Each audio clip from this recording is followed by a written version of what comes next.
time for Sportstime on Sports 56 and 98.5 FM. The first hour of Sportstime is brought to you by Lexus of Memphis. Here are your hosts, Brett Stat Scoresworthy and Brian Davis.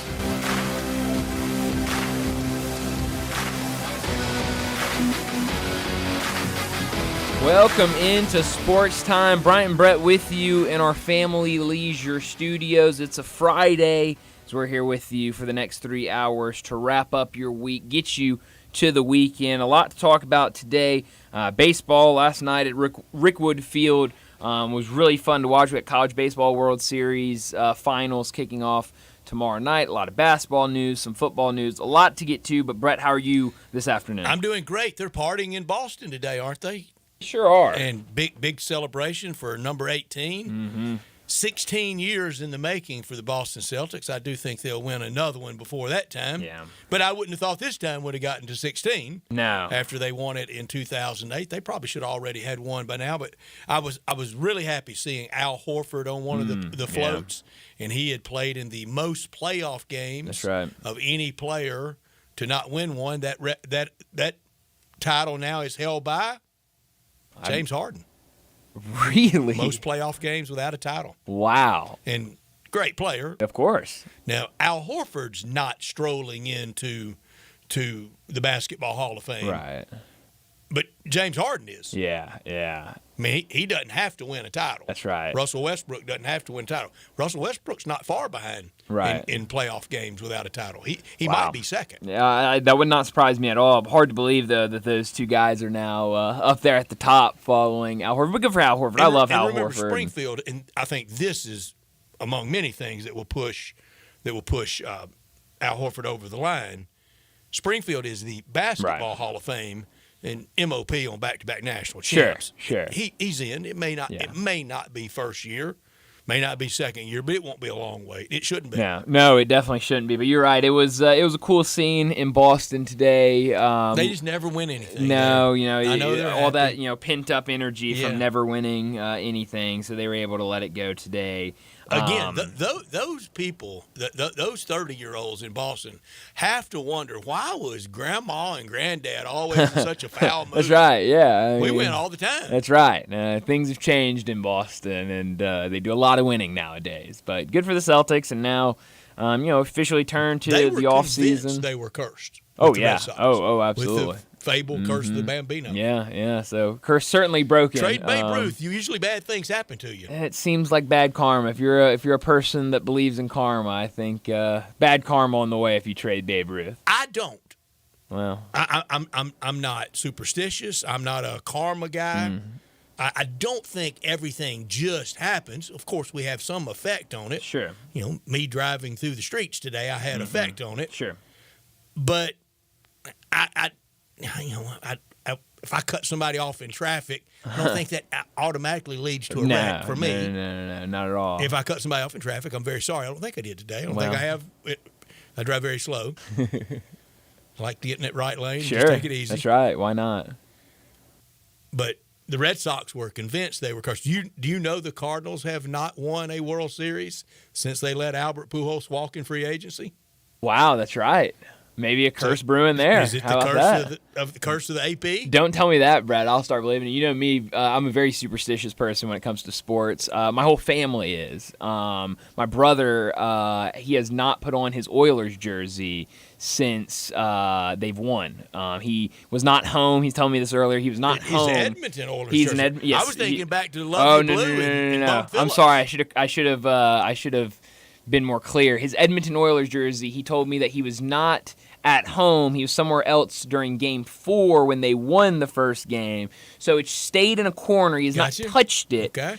Because obviously, Brett, they've won every game since then. That would be bad luck to touch the jersey or move it. It's in its spot for now. I'm trying to think of the Oilers jersey. Does it stand out to me like some other? Oh, it's great. It's sweaters. It's like orange, and it's got the big Oilers logo in the middle. Every logo on these sweaters, Brett, are massive. They're huge. It's a good-looking jersey. I like it a lot. It's got some blue in there, a little bit of white. So next year for you at birthday time, what's the sweater you want next year? I got to force great you question. into Maple Leafs. Next year, I'm going to let it be your decision. That's a great one. I don't know. I Probably got should have this year, but I like the Maple Leafs. well, and I like that Maple Leaf sweater, Brett. Yeah. I've got to see what the new Utah sweaters look like. You might have to get Utah Hockey Club, isn't it? bingo. You might have to get the newest team. And Didn't I see that making the rounds on Twitter? You did, and Did that grab you? No, I hate the name. Do you like Boston Bruins? Bruins are fine. I don't have anything against them. I think fine name, fine Would you colors. wear a Washington Caps? Certainly. It's your decision. Sure. I mean, Brett, I'll be honest. I think when it comes to hockey sweaters, I'd wear pretty much any of them. I think they all look good. I love the Dallas Stars. Oh, Dallas Stars are really good. Do you have any Blues gear? I don't have any Blues I gears. like the Blues. I've Traditional stuff. Sure. Yeah. And I think that stuff looks good too. I've never really been a Blues fan. So I don't have any Blues gear, but it's good-looking stuff. Like I said, I think the NHL does a really good job with their apparel. You have Seattle. I know you have Chicago. I know you have Toronto. Anything else? That's all I have. That's and then it? Connor has an Edmonton that I could wear if I. So he let you borrow it? He actually told me I could wear it today, and then he told me how superstitious what you does are. that do in the luck world? He said that, and I said, okay, no, I can't wear it. It stays in that corner. So the hockey's tonight. Hockey's tonight. That's My right. Panthers In Edmonton against And Connor's Oilers. I like the Panther logo. Just No, Panthers logo is awesome. That's one of the. If I had to power rank all of the NHL logos, Panthers. We might do that in a July show. That sounds like a good. Don't threaten our audience.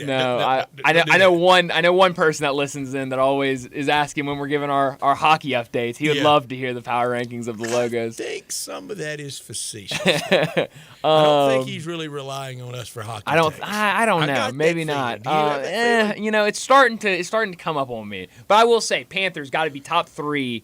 Top 5, certainly. Top 3 logo in hockey, I think. Brian, I'm ready to just wave the white flag in the golf picks with John going on Wednesday afternoon. Brett, I'll be honest. I have not tuned into the golf today. But I'm guessing. What do you want first? Good news or the bad news? I would like the bad news first, please. Bad news is with his lock pick, he took Colin Morikawa, who was 7 under today, is 11 under for the tournament, and is T2. Yeah, okay. And this is a big payout this weekend. Remember, this is only 70 people in the field. That's right, yeah. And we had Rory drop out. That's right. And Beyond WD. John Goen had Beyond. That's right, yeah. Which would be riotously funny if he hilarious. didn't lead me by $13 million. That's true. And he has Colin Morikawa. Well, that's a good pick. Playing well right now. He is. The good news, you're having a good week. Okay, good. That's why I was about to ask. I was trying to pull up very fast where my guys are. Who are your guys again? Harmon, who's 4 under. Not bad. Not terrible. Like to do better. And then Corey Connors. Well, not good. 3 under. But you're going to get checks. It could be worse. It could be way worse. I'll be honest. Tom Kim, 13 under. The good day for him. 5 under today. I'll be honest, and I know what this is going to sound like. Love Tom Kim's game. Oh, I love Tom Kim's game. But I know what this is going to sound like, Brett, and I hate to do this, but I just got to say it to get it off my chest. I think you're getting ready to take a shot at me. No, I'm not. I promise you I'm not. I was this close. I was so close to going Akshay Bhatia this weekend. I was that close to taking him. I like watching him play, and I was going to take a stab at him this week, and then I said no, but he's playing really well this weekend. I like his game. He was putting really well today when I saw like his short game. Yeah, he's really good. But Scotty, your guy, I mean, not far behind T4, 10 under through 2 days. 10 under for the tournament, 5 under for the day, 2 holes left. As we have it, we're a little lag time behind real time. So if you're out there more plugged in real time, blame it on the PGA Tour app. It's one of the worst apps on the World Wide Web. Yeah. Well, what was all the stuff we had last week where the cuts were all messed up? I was looking at all messed up. And then I was looking at. I had it on my on my iPad. I was watching the action. I had the leaderboard pulled up. Line was out of whack. The scores on the app and the scores on the television were not anywhere near each other, and it was strange. It was very strange. It was really strange last weekend and hard to keep up with, but we know who won.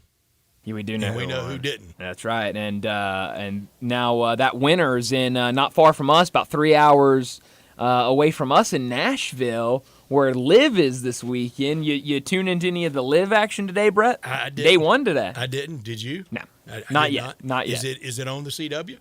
It's actually not on the CW today. Don't know what that's about. I tried to find it then? That's a great question. Stream? Yeah, I didn't stream it. Wow, you can watch it on YouTube. It says you can. Sure can. I'm making sure my sound's off on my computer. Yep, although I can get lost at YouTube at old games, but not watching live action. Plenty of great stuff on YouTube. How about this? Bryson DeChambeau currently in the lead 4 under. They have 7 holes to play. They shotgun start and live as everyone's on the same time, Brett. Shotgun start. I'll be honest, Brett. Not a great crowd today. Can't be serious with the shotgun start. You can when it's live. I mean, you can with that kind of payout. And they were out there. Did you see last night Phil Mickelson with a cowboy hat on, some cowboy boots, doing a little do-si-do last night in Nashville? Really? He sure was. Did not look like he was natural at doing the do-si-do. No, I didn't. I've never confused him with John Travolta in the Western dance movie. I can't think of the name of it. No. I would not either. Speak of the devil, here he is right here on my screen getting ready to hole 15 of, I don't even know what course they're at. Have you perused your Nashville. Athlon College Football magazine I bought for you? A little bit. Did you look at bowl projections? You know what? I actually haven't. And this is the fate of the Memphis Tigers. Okay. We know if they win the AAC and win the AAC championship game and get what we think, presumably, probably the 12 seed, but it could be the 4. Sure. You go 13-0 and let that Big 12 or ACC be the scuffling 2 or 3 loss team. I think they would be the 4, but I'm not selling that. Sure. I'm just selling being in it. If they're in it as the 12, we've talked about. Geez, where are the bowl projections at the back? Page 9. Page 9. Right at the very front. Page 9. Because I flipped it open and it already went past page 9. And if they're the 12, we've talked about, of course, they would open against the 5. Mm-hmm. This has Oregon against Liberty. Okay. I think 2 teams listed ahead of the Tigers, non-power. Yeah, Liberty, so they have them in the spot, and Boise State. Tiger fans, again, wow. You're going to hear this a lot from me all fall. Be pulling like you know what against Liberty and Boise every time they run out on the field. When they are not your friend anymore. No more champion of the little guy. That's right. And they have Memphis literally 1 spot behind Boise State. They do. So it's going to be close. In the mix. If you're not the 12 seed, and according to this, if they're correct, heading to Oregon to play at Eugene in the biggest game in Tiger football history, do you know what the consolation is? I'm scouring the next page to see. Tell me, what is it? The Cure Bowl against Miami of Ohio. Well, one sounds great, the other sounds not great. One is historic, and one is Do we have to go? Do we have to go? Do we have to go? That's a great question. And you're going to have. Do we have to go from a lot of people that are left at the altar this year? Whether it's Memphis or Ole Miss or Tennessee or LSU, that scorned SEC team that thinks going into that weekend, all right, we're in, but we're going to be 10 or 11, and they're not. Oh, yeah. And then, the guy in the big garish blazer from the Citrus Bowl with the formal announcement, and they all flip him off and boo him. That's right. Oh, no, you're absolutely right about that. How about – And then the mountain of I'm not playing in that. Yep. And then the mountain of I'm not buying tickets to that. And for anybody that enjoyed, and I warned it last year, Brian, if you enjoyed what Georgia did to FSU, and I thought it was rather much late in that game for Kirby Smart to pour the coals on. Yeah. Because the old wheel comes spinning around, and that could be you next year at bowl time. So if you sit there enjoying Mike Norvell and FSU getting beat 63-3, it could be you next year when you're down to a third-string quarterback that would not have gotten significant playing time in the spring game. No, you're absolutely right about that. And, so it's going to be interesting. I pulled out my Lindy's as well. I don't know if we had talked about Lindy's. Oh, you're cross-referencing Lindy's? I am cross-referencing. They also Why is your Lindy's magazine so dog-eared already? I heard it was a lot of people went through it. It was dog-eared. That's right. But I I see they also have Liberty as their team out of the group of 5. I don't get it with them. But they have Memphis in front of Boise State. So they have Liberty, then Memphis, then Boise State. The last time we checked in on Liberty, didn't they prove pretty emphatically they didn't belong?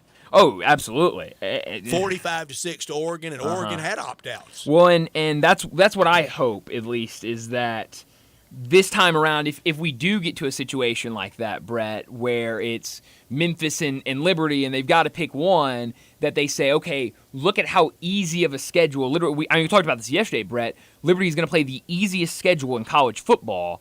And it's laughable. It is. There are pitfalls. Certainly. There certainly are. Quickly, home versus Campbell at New Mexico State.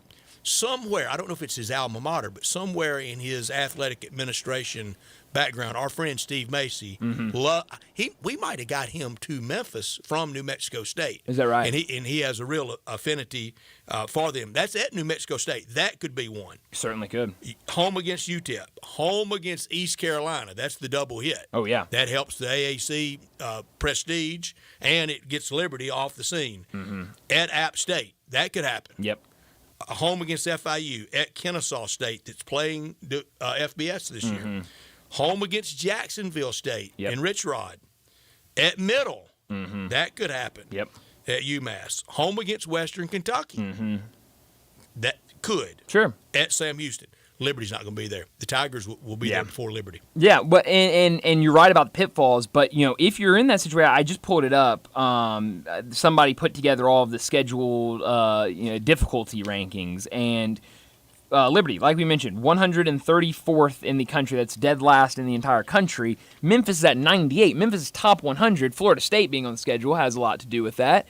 But if there's even a question there at the end of who do you send, Memphis or Liberty, and both teams have shown that they're capable enough to be there and that they have the resume to be there, I think you got to go with the Tigers in that situation. That's why I'm surprised. That's not hometown. No, not at all. And that's why I'm kind of surprised both magazines have Liberty, because you see so much Memphis and Boise State. You don't see as much Liberty. And Bryant, we know why. Because there's so much groupthink. Sure. Oh, for sure. Now, I will say, I'm glad you brought this up. It makes me want to run when I see everybody going in that same direction. That's right. Now, I'm glad you brought this up, because I saw over on The Athletic, they did their first attempt of a college football playoff field. And Bruce Feldman did this. Well, I like Bruce a lot. It does good work. And he has Memphis as the 12th seed in his playoffs, playing Texas in the first game. So 12-5 against Texas. That'd be beautiful. 15, 17, 18,000 Tiger fans get tossed. Certainly. No, I don't think there's any doubt. No doubt at all. And they write blurbs about all of these teams. Just kind of talking. I think we have a direct to Houston here, don't we? Your guess is better than mine. I have no idea. Ready car, drive to Austin? Sure, why not? But yeah, in this story, it just talks about how electric this offense is going to be with Seth Hennigan back. You bring Rock Taylor back. To go, Bruce. You add Mario Anderson from South Carolina, and even Bruce Feldman, who we just mentioned, does a great job. He even let Sutton Smith in here as kind of the depth at that running back position that the Tigers have. I've kind of forgotten about him. Yeah, and when that's glad Bruce did. I'm glad too, but that kind of just shows you how deep that running back room is. So if you think we're college football nerds and dorks and talking a lot, wait till our 5 o'clock that's guest right. from Yes. College Football Nerds. That's the site. You need to go to it. collegefootballnerds.com. Great newsletter, great analytics. Josh from College Football Nerds will join us. Yeah. How big a nerd is Josh? That's all he goes by. I love it. Josh from College Football Nerds. I love that. I would love to call myself Bryant, the college football nerd. That'd be great. I'll go with Brett, the college football dork. No, I love it. I'll take it. Even better. We'll have him at 5. Well, and we'll have him at 5. And interesting schedule here. I was reading one of his newsletters earlier today, and he was talking about maybe what he actually thinks of a 12-team playoff in terms of parity in college football and different things. So it's good stuff. It's definitely good and stuff. His site is growing. Yeah. What he's doing, what he's doing on YouTube and everywhere, really exciting. Yeah, so that's definitely going to be exciting. But let me set up today's show before we get to top and not top story of the day. 3:30, Alan Bell from the AB3 and Driving the Line will join us to talk some wagering. A perfect time to get Allen on with the College World Series starting tomorrow night, the finals of the College World Series, as he's been all over college baseball all season long, but since we've gotten to the postseason, has just been lights out when it comes to handicapping these games. We'll talk a lot of baseball with Allen, get some picks from him in our next segment. 3:45, we'll talk NBA, a lot of news coming out of off-season moves, maybe who could be in some trade deals, who might not be in trade deals, draft talk, a lot of that. We'll get to that at 3:45. 4 o'clock, Matt Marshall will join us from the Orlando Sentinel. We'll talk some college football with him. More realignment with Matt. Certainly, more realignment. And also, I want to get his thoughts down there in Orlando of UCF and KJ Jefferson, who a lot of people here very familiar with. So we'll have some fun with Matt Marshall at 4 o'clock. The other team always has a free safety. That's right. Yes. Keep that in mind. 4:30, we'll talk some baseball. A really fun night last night at Rickwood Field. But also some good action around Major League Baseball yesterday and some good series this weekend. 4:45, we'll get to big number of the day. 5 o'clock, Josh from College Football Nerds will join us. Make sure you go check out his website, collegefootballnerds.com. They've got a podcast. They put a lot of stuff on YouTube. So go check out his work over at collegefootballnerds.com. 5:30, we'll get to what's trending. And at 5:45, we'll wrap up today's show like we always do with Taco Bell Crunch Time. But let me remind you, we're in our Family Leisure Studios where family and fun come together. Summer is here and it's time to party. 24-foot above-ground pool for $19.99. All ladders, filter systems, and robotic cleaners, 20% off. Select in-stock patio furniture, up to 50% off. Play gyms, up to $1,000 off. Patio umbrellas, 20% off. Also, 4-person hot tubs, only $29.99.99. And don't forget about the discounting pricing on all in-stock pool toys and floats while supplies last. So head over to Family Leisure, 2120 Witten Road, just north of I-40. He's Bryant, the college football nerd. I'm Brett, the college football dork. We're Sports Time. We're with you until 6 o'clock, and we want you to be a part of it by texting or calling the Sissy's Log Cabin text or talk line, 901-360-8255. All our guests, like Josh from College Football Nerds and Matt Marshall from the Orlando Sentinel and Alan Bell from at the AB3 in Nashville, will all join us on the Sissy's Log Cabin guest line at 901-360-8255. This hour of our show brought to you every day by Lexus of Memphis at 2600 Ridgeway and online at lexusofmemphis.com. Great offers on all 2024 models and always special leasing options. Drive in luxury and confidence knowing that every new Lexus comes with complimentary first and second maintenance services. Call them at 901-334-9673, but they want you to stop by this weekend at the one and only Lexus dealership in town at 2600 Ridgeway and put yourself in the driver's seat of the all-new 2024 flagship LS500, and you'll be looking and you'll be driving in style. When you purchase a Lexus, you get top-of-the-line engineering and design, and they make for the luxury driving experience. Online at lexusofmemphis.com. Experience amazing at Lexus of Memphis. Top story of the day. Well, my top story of the day has got to be the Rickwood game last night at Rickwood Field in Birmingham. I thought it was unbelievably done last night by Major League Baseball, by Fox. The pregame ceremony I thought was spot on.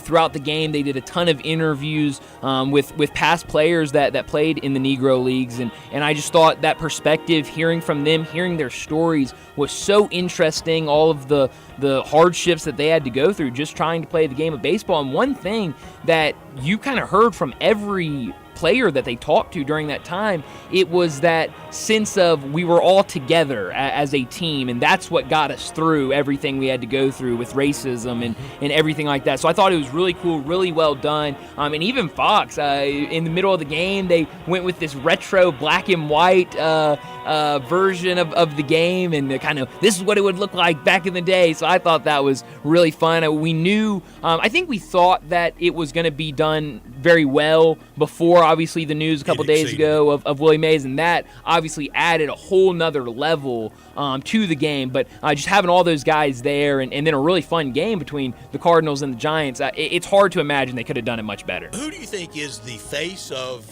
the Negro Leagues? When you think of that time, that chapter in baseball history, who's the one player, first name popped to your head? That's a great question. I say Satchel Paige. That's probably what I would go with. But Josh Gibson. That's another great one. I think we could have a whole list of names that Sure could. are, first come to mind. Sure, but I think I'd go with Satchel. For the Red Sox, played in the Negro Leagues and was a great pitcher there. It's so many, but I just wondered kind of what name would come first. My top story, I think the next week or so is a very consequential week for the Memphis Grizzlies. I hope wheeling and dealing. This team isn't that far off, but we need good decision-making on and off the court. We need good health on and off the court. But even with those things, and you can only control one of those things. You can control the behavior off the court and on. You can't really control the injury front. But even with all that, I don't think this team is bound for the Western Conference Finals as presently composed, or certainly not the NBA Finals. We need moves. We need more building. We need more help. This is not a time for status quo.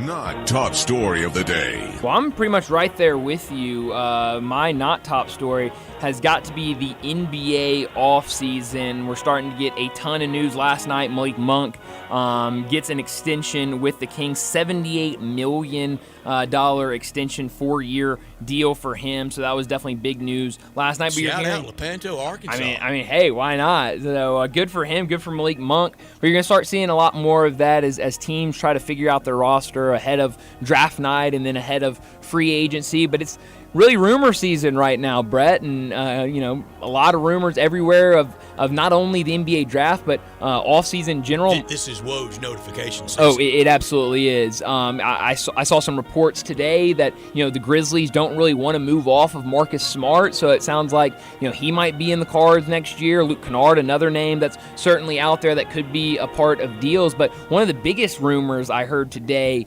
that Alex Sarr, who we've talked about a lot when it comes to being that number one pick, but now it's starting to look like maybe not going to be the number one pick, that the Hawks have not been able to get him in for an interview or for a workout, and it's starting to sound like his team does not see a fit in Atlanta. They don't want him to go to Atlanta. They would prefer him go to Washington because they view him and he views himself more as a 4 rather than a 5.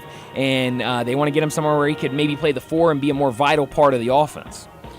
My not top story, we kind of did the old flip-flop. It was last night with all the history made at Rick Wood. Baseball nailed it last night. It was a special night, but it was one night. Baseball, we got to get the momentum. We got to have more than just one night because baseball's got a lot of days and nights to fill. Keep up the momentum. Keep people interested. Never relax. You have a really good product. Make it more than a weekend excursion for a lot of people. Yeah, no, you're absolutely right about that, and especially with last night, because I think a lot of people were tuned in, a lot of people paying attention to that. I think you need to try to keep that ball going when it comes to getting eyes on Major League Baseball. But that'll do it for top and not top story of the day. Let's go ahead and get to our first break, and when we come back, we're talking wagering with Alan Bell. Start your day with Sports 56 Mornings with Greg Gaston and Eli Savoy. Weekday mornings from 7 to 10, right here on Sports 56 and 98.5 FM. I'm Gary York. I'm the service director at Lexus in Memphis. Our service department wants to be more than just a place where you get your oil changed. We do glass repair, windshield replacement, recalibration of your camera and sonar systems, even wheel repair, tire replacement, all the things you would expect from a luxury automotive dealer. Please check out our website. You can schedule your appointment, check out our specials, hours of operation, or if you'd like to do it in person, please reach out to one of our associates at 901-271-5199. It's June, and that means it's celebration month. Whether it's graduation from college, a wedding happening, or any other special occasion, take yourself and your merry band downtown to Bell Tavern, Memphis' perfect downtown neighborhood bar. The beauty of Bell Tavern, tucked away in historic Barbaro Alley, is that while it's right smack in the middle of downtown, it's also a quiet oasis with ice-cold beer, an easygoing atmosphere, and signature cocktails you won't find anywhere else. When it's time to celebrate in Memphis, it's time to celebrate at Bell Tavern. Marty McNade at Gossett Volkswagen Germantown is turning back prices to give you the best deal in this decade. Doc gave me orders to turn back time with the 2020 Gossett for $249 a month, and it gets 42 miles per gallon highway. That's much better than my DeLorean, Randy. You got that right, Marty McNate. And I hear at Gossett Volkswagen Germantown, you've got choices. Take your pick from 2024 Tiguan S front-wheel drive or 2024 Teos SE for $279.28 a month. Great Scott, McNate. That's Gossett Volkswagen Germantown on Winchester Road. Plus, get 0% for 60 months on Taos. Your future is whatever you make of it, Randy, so get to Gossett Volkswagen Germantown, 7420 Winchester Road, or shop online at GossettVWG.com.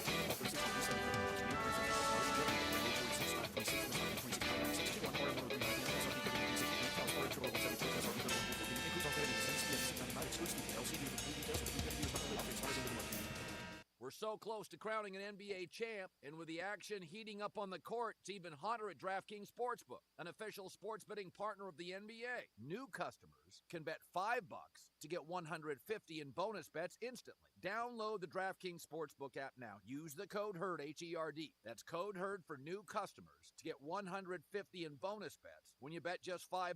Only on DraftKings. The crown is yours. Gambling problem? Call 1-800-GAMBLER, or in West Virginia, visit www.1800gambler.net. In New York, call 877-8-HOPE-NY or text HOPE-NY 467-369. In Connecticut, help is available for problem gambling. Call 888-789-7777 or visit ccpg.org. Please play responsibly. On behalf of Boot Hill Casino and Resort in Kansas, 21 plus, age varies by jurisdiction, void in Ontario. Bonus bets expire 168 hours after issuance. See dkng.co/bball for eligibility and deposit restrictions, terms, and responsible gaming resources.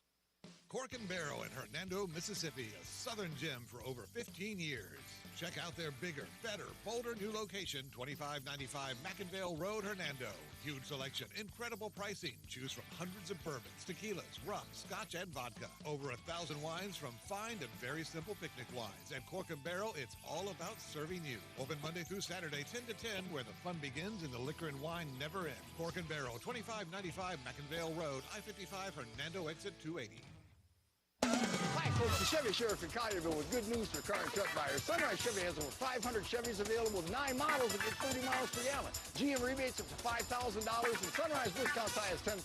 Bad credit? It's okay. You're approved at Sunrise. Immediate financing, top training, and a $3 million used car inventory specializing in cars and trucks under $20,000. Remember, you can bring your Chevy to Sunrise for service no matter where you bought it. There's always a sale at the Sunrise Chevy Ranch, 385 in Houston Levy. Together, let's drive. Now back to Sports Time on Sports 56 and 98.5 FM. This hour is brought to you by Lexus of Memphis. Here are your hosts, Brett Stats, Norsworthy, and Brian Gates.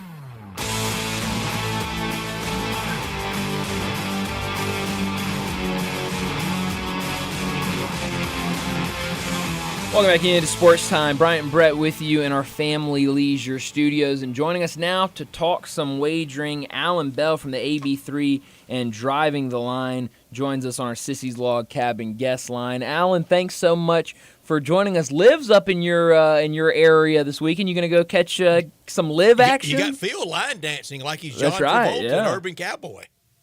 He is gone Urban Cowboy. First off, man, appreciate you guys. Thanks for having me back. It was cool. Bryson DeChambeau was walking up Broadway with the U.S. Open trophy. Right. Hey, there's the guy with the U.S. Open trophy. Yeah, I know. It was funny because it was like some people recognized him and other people were like, who is this guy with a trophy? Is that like a fantasy football thing? Or like people had no idea. Daly'd be drinking out of it. That's right. Oh, yeah. Daly would be already running up a tab. He'd be there before the tourists were. Like, he'd be opening and shutting it down, man. That's right. Well, Alan, you have been, and I've been talking about it all week. Other shows of ours, I've been telling people to go check out your college baseball picks for all these games because you have been on it. You've been going live, 30 minutes before each game, giving out some plays. But now we're here to the finals, Tennessee and Texas A&M. What have you thought about both of these teams as they've made their way through Omaha to now the finals? Yeah, man. Yeah, I appreciate the plugs, man. And we are 42-25 throughout the entire postseason. Nice. 63%, man. Yeah, we'll take it. I'll say this: these are the two best teams in the country. These two teams, Texas A&M was number one for a majority of the year. Tennessee, pretty much right there at the end of the year. And both these teams haven't lost in the College World Series.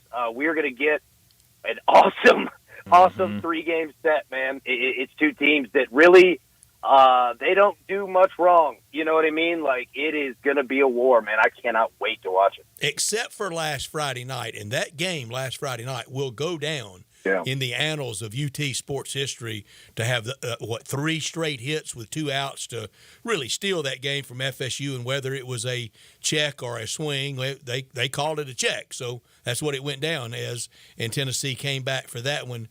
Except for that game, Tennessee's pitched well in Omaha, and I thought all year if they ever pitch, it'll be like Scotty Scheffler. If he ever putts, it won't be close. If UT ever pitches, it won't be close. Now it feels like they're pitching, but in the great announcer setup that I love, something has to give. Tennessee's hitting prowess versus the A&M pitching. Yeah, no, you're exactly right. And, I mean, Tennessee, lucky doesn't even begin to describe getting out of that Florida State game. And, we talked about it last week before it happened that, we thought that whoever won that first game would reach the final. And I truly believe if Florida State won that game, they probably would be in Tennessee's spot. Yeah. You're right. And that's the thing is it's like Tennessee's pitching is stepped up for sure. Texas A&M pitching is a nightmare to deal with. Man, it's like they are just an Andy Pettit factory of left-handed starters that they are sinker sliders. Oh my gosh, man! And here's the thing too, with Texas A&M is that not only are they just phenomenal, in regards to their starters, they don't walk anybody. Like, they just throw strike after strike after strike and make you make contact. But you look on the opposite side, Texas A&M at the plate, they're the number 1 team in the country at drawing walks. So at a park where it's tough to get hit, they create their own hit, so to say. They are going to be a nightmare to get out. Like, I'm with you. Like these two teams playing against each other, it's really not going to be, who steps up. It's going to be who makes a mistake. And that's really the biggest thing. Whoever makes a big mistake, it could cost them. Alan, I don't think the ballpark has played as goofy as sometimes it can, and I don't think the new ballpark plays as odd as Rosenblatt used to. Yeah, no, you're right. I mean, the weather definitely has an effect on these games. You could tell when the wind is blowing, from the north-northwest, meaning it's blowing out, we've had huge scores. When it's blowing in from the south-southeast, 2 goes a long way. Died. Yeah, absolutely, because, outfielders can play 5 steps in, take away those hits over the infield, and anything over their head, it's going to die in the air. So that's what we've seen. Here's the deal for Saturday. I was just looking at the weather. It's the first game where it's fully blowing out and 80% humidity. Well, that ball it is going to be fly like it's a golf ball. Yeah, exactly. It's going to be a missile show for both teams. Like, absolutely both teams can match. They both had over 130 home runs, respectively, this year. Man, tomorrow night, like game 1, it is going to be awesome, man. Alan, I'm going to always draw a corollary to college football. Last Friday night, I promise you, I texted a friend of mine this about that Tennessee win, just totally lucky. And you almost have to have one of those freak show type wins on a way to a championship. And this is a guy of Tennessee persuasion. I said that is the baseball equivalent of the Sterner stumble. Yep. That's a perfect example. You're exactly right. And after that happened, right, it was like me and my dad were texting, and it was like, hey, we're not calling anything, we're not projecting anything, but that's the kind of catalyst that leads the rest of the way. You know what I mean? Now, you've got to go in a war against the team, and you got to beat them twice. But you're exactly right. I mean, just the entire way that played out, it almost kind of felt like an omen, so to say, of like, all right, this team might actually be destined to do this here. It's rare a team doesn't have a little freak show luck. But the Celtics didn't need any, and UConn didn't need any. But Kansas City did in the NFL this year to get there, and usually you need one game like that. Yep, you really do, man. And it goes to show in baseball. And, it's way more luck than, doing anything that, the Tennessee side. But there's something to say about just getting up there, swinging the bat, man. Like, if you don't strike out, things can happen. Put that ball in play. Things can happen. Absolutely. Put the ball in play. The most dangerous thing is a swinging bat, right? If it's not, there ain't no danger to worry about. And again, that goes to say for the other side, too, because what A&M does is that even when it's difficult to get hits, they manufacture base runners. And they're like Vanderbilt, man, them Tim Corbin days, to where, buddy, they ain't afraid to play a 4-1 game because they know we'll steal a couple runs. You ain't going to get nothing on our pitching. And they can do it through relief. They can do it closing. Like, A&M's a wagon, man. They really are. Putting that ball in play, I saw the Cardinals in 2006 against Detroit win a World Series when all you had to dribble it around in the infield, and the Tigers, Little League, would break out, and they'd throw it over everybody's head. You never know what's going to happen, man. When you force the other team to make the play, and you force them to do it over and over and over, Little League might break out. Man, it will. It usually does. Like, something's going to happen, man. Absolutely. Yeah. All right, well, Alan, tomorrow night, 6:30, game 1. What do you like for tomorrow night? Give us series, give us games. Oh, yeah, give us a little bit of everything. Right unders. now, money line, Yep. Tennessee favored -180. The total has already moved up because I have to thank you, Alan. You were all over the 10.5 when it dropped. I was able to get it at 10.5 over. Now it's up to 11. What do you like tomorrow night, and what do you like for the series? Yeah, so tomorrow night, play the over. Even if it's at 11, play the over. There's going to be runs that are scored. These two teams played a couple weeks ago, and it could be, right? Like, it could be. Now, if you want to play Tennessee, it -175, -180, it's unplayable. But you're going to see the prop come out tonight, maybe tomorrow morning, and you're going to want to do this. Play the over of 11, and then play the over team total of both teams. A&M should be 4.5. Tennessee will be 5.5. Be right at even money plus 100. Play both of them and play the over. Now, you don't have to pick a winner because I've got a feeling that all three of those are going to come in because they'll both give up runs and they'll both be nervous. Yeah, and you don't have to worry a single thing about who wins the game. You just want runs, so you get to root both sides. All 18 half innings, man, and have some fun. Well, isn't that the best way to gamble and watch games? I had a buddy that would make fun of me. He was like, when I would take an over in a game, and I'm just sitting there just cheering for points. I'm like, everybody just score. Let's have fun. That's the way we want to watch it. We just want to watch a lot of runs. Absolutely, man. You want to have fun. Like, betting an under is just, it's a brutal nightmare. Life's too short. That's right.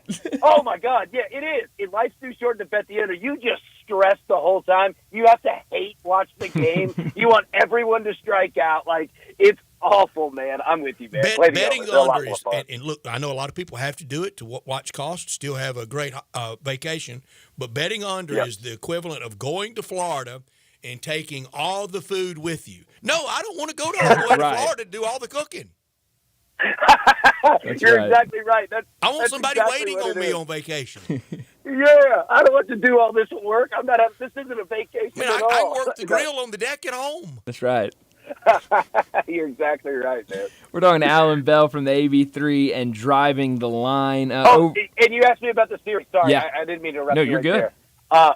I think Tennessee wins this. I think they win it in 3 games. I know that is, kind of an easy out on that, but I think that Tennessee is the better team, and I think that Tennessee, dealing with them for 9 innings is like carrying a box of snakes up the stairs. Like, one slip, and, I asked Florida State the other night, right? Like, the second game they played, it was 3 runs. One error turns into 3 runs, and then they can tee off.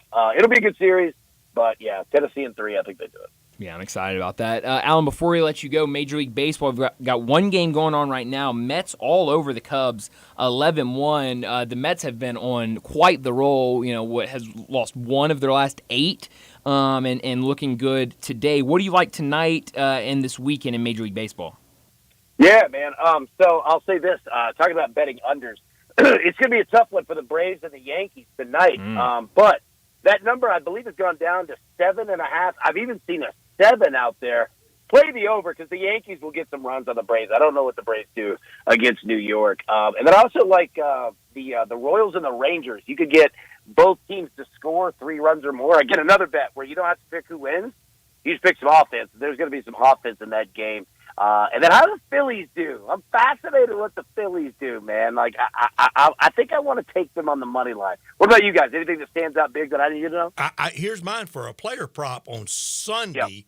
When Sonny Gray is on the mound, his strikeout totals been around 5.5, 6 for the game. I think he's always pretty easy to get there.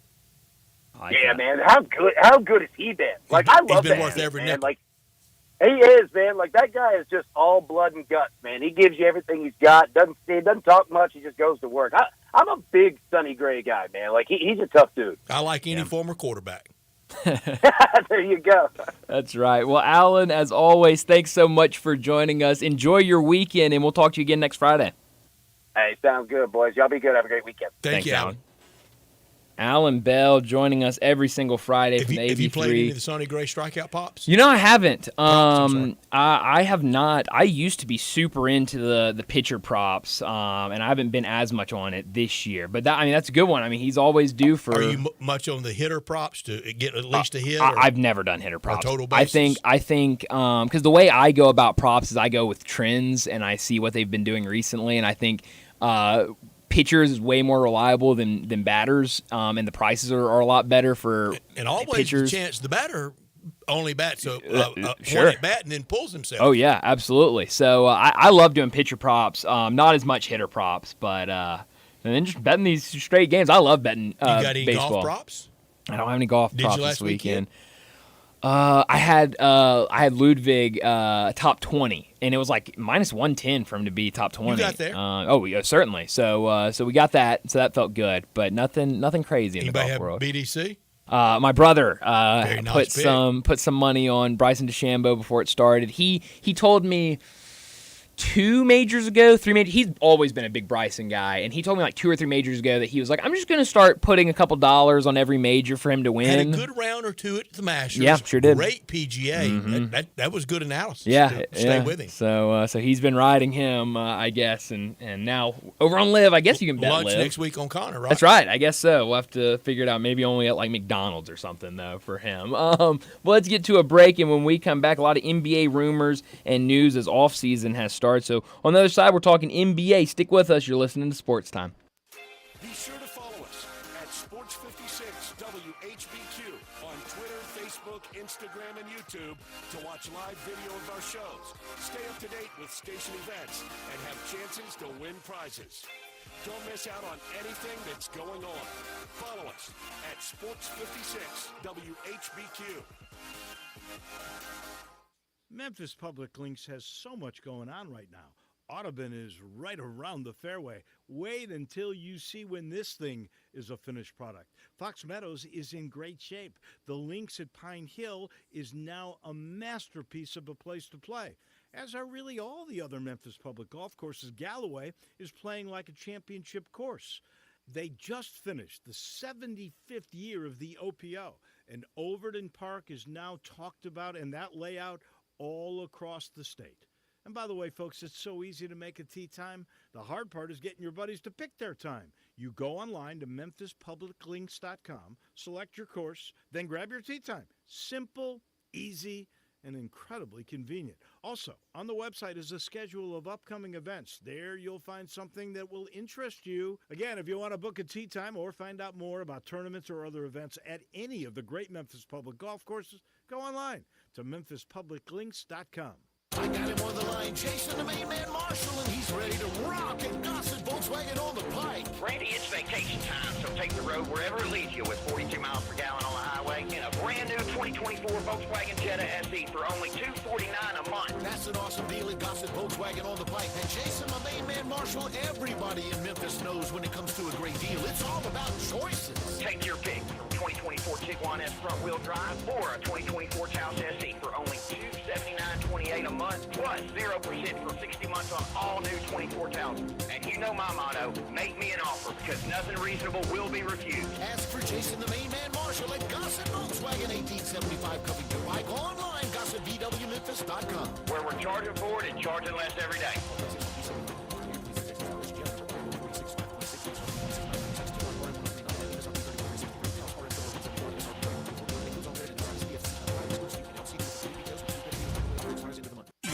sports, and Mexican food, you can get the best of both at Los Cabos Mexican Bar and Grill on Summer near Graham. Watch all the big games on all the big TVs on all the walls at Los Cabos. And enjoy premium tequila shots anytime for just $5.50. Celebrate every day with lunch specials from 10 to 3 and happy hour from 3 to 8. Lunch is just $6.75 to $10.99 and margaritas start at $4.99. Experience real Mexican cuisine along with great sports at Los Cabos on Summer near Graham.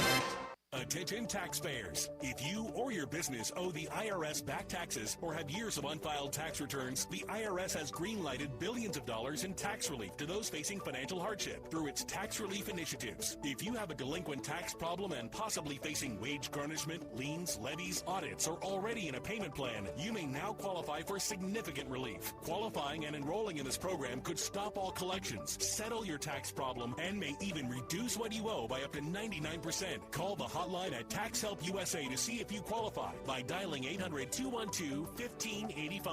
If you or your business owe at least $10,000 in back taxes to the IRS or state, you can now get the help that you need during these hard economic times. Call Tax Help USA to get your free tax assessment to see what you qualify for by dialing 800-212-1585. 800-212-1585. 800-212-1585. Not available in all states. Individual results will vary. Program qualification required.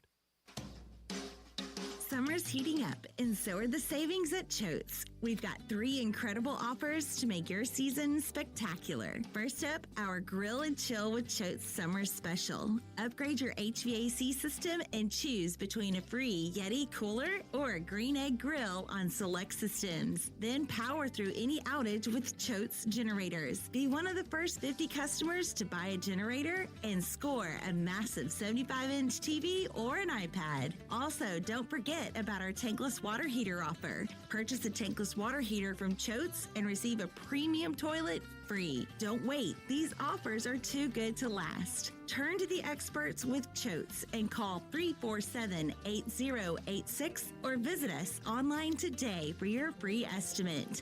Now introducing Choate's air conditioning, heating, plumbing, and generators. Choate's, let our family serve your family.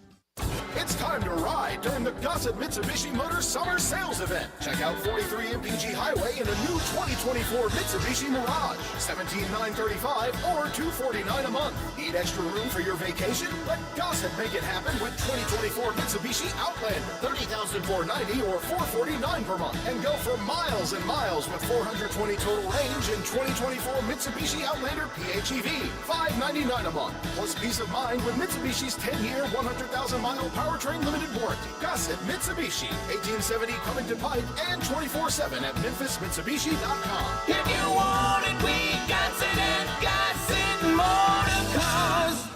Rebate, 500 royalty rebate. Mirage Outlander 84 months. Mirage RHO 10934. MSRP 18435. Outlander RZO 55981. MSRP 31490. PHEV RZO 35245. MSRP 48065. Includes 1095 acquisition fee. Sale price includes all rebates and incentives. Excludes processing fee of $695. Lease terms includes processing fee of $695. 15 cents per mile excess wear and tear. With approved credit CD for complete details. Offer valid through end of the month. Dealer stock only. Now back to Sports Time on Sports 56 and 98.5 FM. This hour is brought to you by Lexus of Memphis. Here are your hosts, Brett Stack, Sports Movie, and Brian Davis.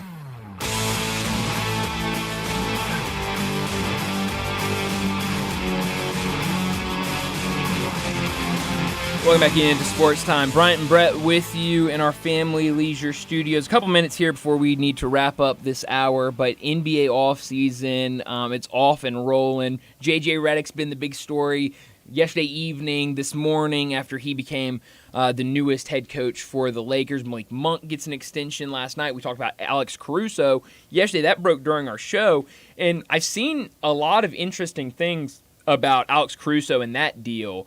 Oklahoma City stole him. Oh, I mean, what a great pickup for Oklahoma City. I mean, that, and Josh Giddey sounds like, from what the reporting that's been done since that trade, it sounds like Josh Giddey, who later in, especially later part of the season, was coming off the bench, was not a starter. Had off the court issues. Obviously had off the court issues, and that he made it very clear to the front office and to the coaching staff that he viewed himself as a starter and did not feel very comfortable coming off the bench.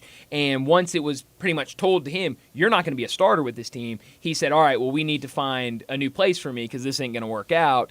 And getting Alex Caruso, I saw somebody. I can't remember where I saw this today. Somebody did a story about it, and they compared it to the Drew Holiday pickup for the Boston Celtics. Oh, that's kind good. of a defensive-minded guy that brings a lot defensively but can also give you stuff offensively. Doesn't have to be your leading scorer by any means, but just does a lot of things really well. All right, we were talking about teams that can emerge next year or over the 5 Sure. years and win a title. We talked about Oklahoma City.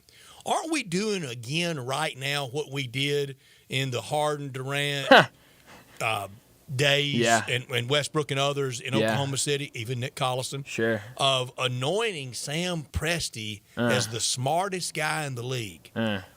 When have we had a championship parade with Sam Presti on a float? That's a very good point. And you hear and you talk to NBA insiders, and they just bow at his presence. Yeah.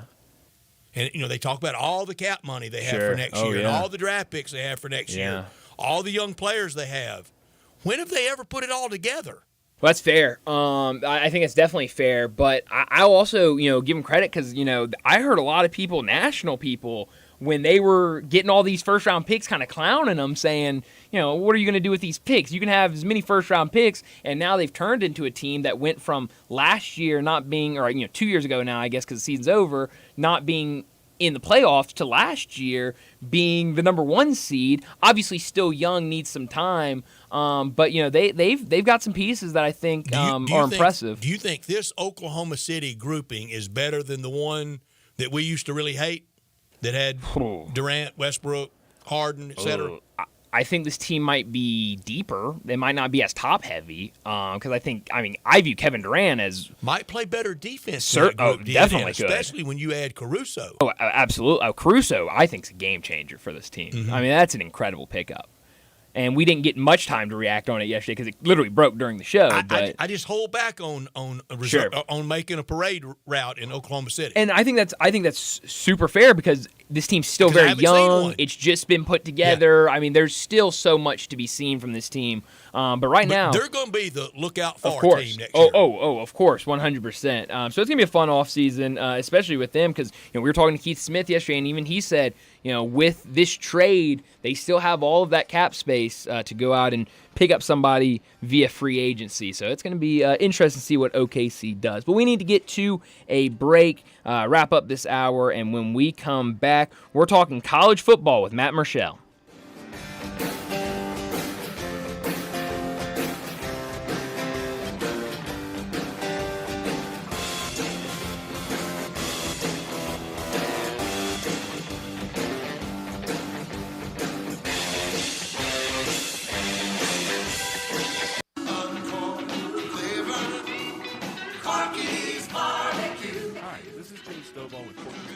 We have been serving up our legendary barbecue for more than 39 years, right here in Memphis, Tennessee. Whether you're dining in, picking up in our drive-thru, or serving our famous barbecue at your office or home, with Corky's Party Pack, you are the hit of the party. Barbecue pulled pork, baked beans, coleslaw, barbecue sauce, and buns, starting at only $8.49 per person. And as you know, we send plenty of food. You never have to worry about running out of the store.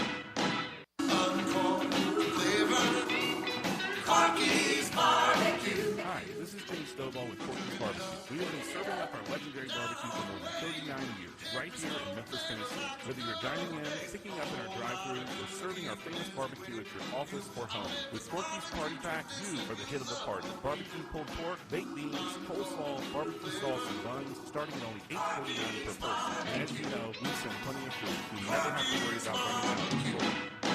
I've got him on the line, rockin' Ronnie Smith, and Ronnie, I hear it's the Make This the Summer event going on now at Gossett Chrysler Dodge Jeep Ram Field. That's right, Randy. I've got 2024 Ram 1500 Traceman Quad Cab 4-wheel drive, $649 a month. Man, that is awesome. What else you got, Ronnie? 2024 Jeep Gladiator Sport 4-wheel drive, $659 a month. That's a hot deal on Gladiator Sport. What else you got? Get super power in a 2023 Charger RT Scat Pack, $698 a month. That's $8,600 off MSRP. So drive past the rest and come to the best at Gossett Chrysler Jeep Dodge Ram Field on the bike. Or shop online anytime at GossettMotorCars.net.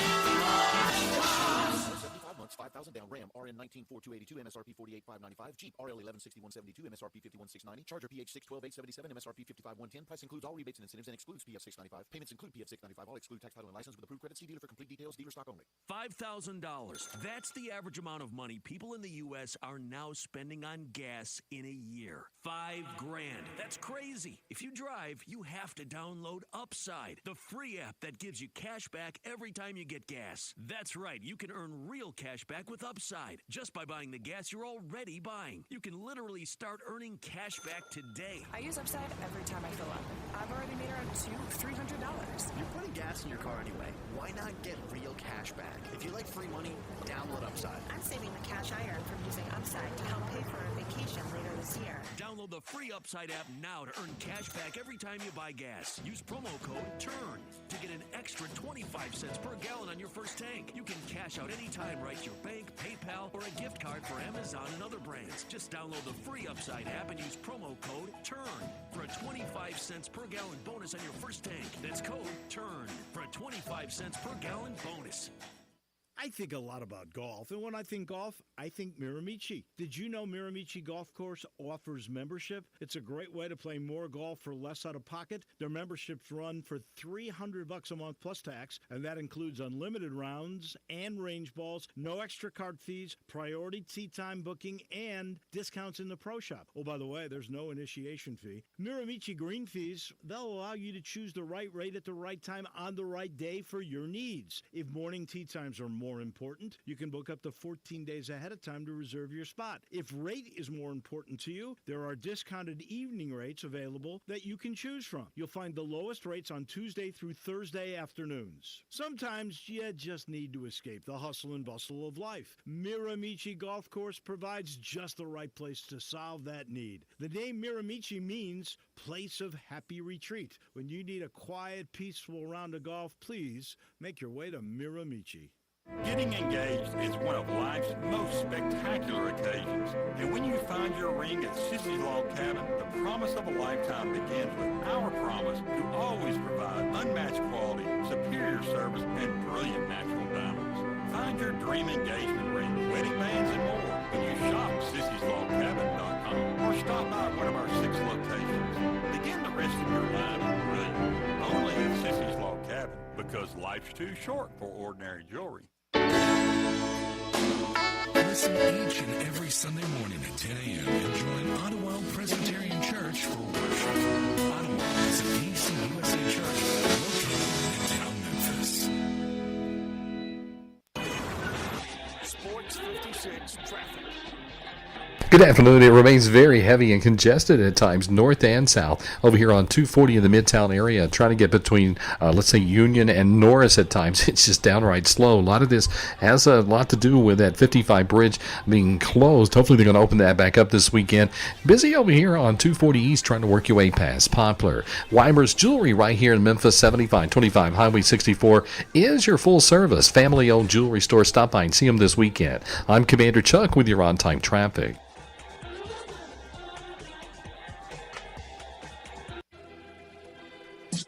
Sports 56, WHBQ Memphis, and W253 DF Memphis. Flynn Broadcasting Stations. Oh, yeah. Now back to Sports Time on Sports 56 and 98.5 FM. Here once again are Brett Norsworthy and Brian Davis.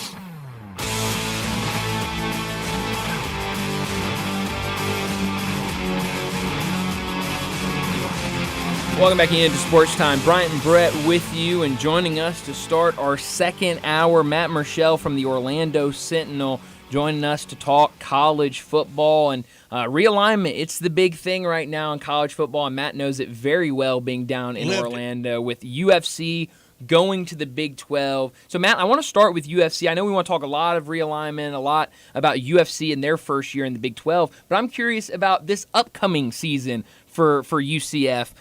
When you look at KJ Jefferson, a guy that a lot of people here locally are very familiar with his time at Arkansas, he'll now be down at UCF. What have you seen from spring to now summer as we're getting ready for this upcoming season? What will UFC look like this year? Yeah, I think that they're going to take a big step forward that they did last year. That Gus Malzahn, UCF coach, said at the end of the year, it was a disappointing kind of season. They finished 6-7.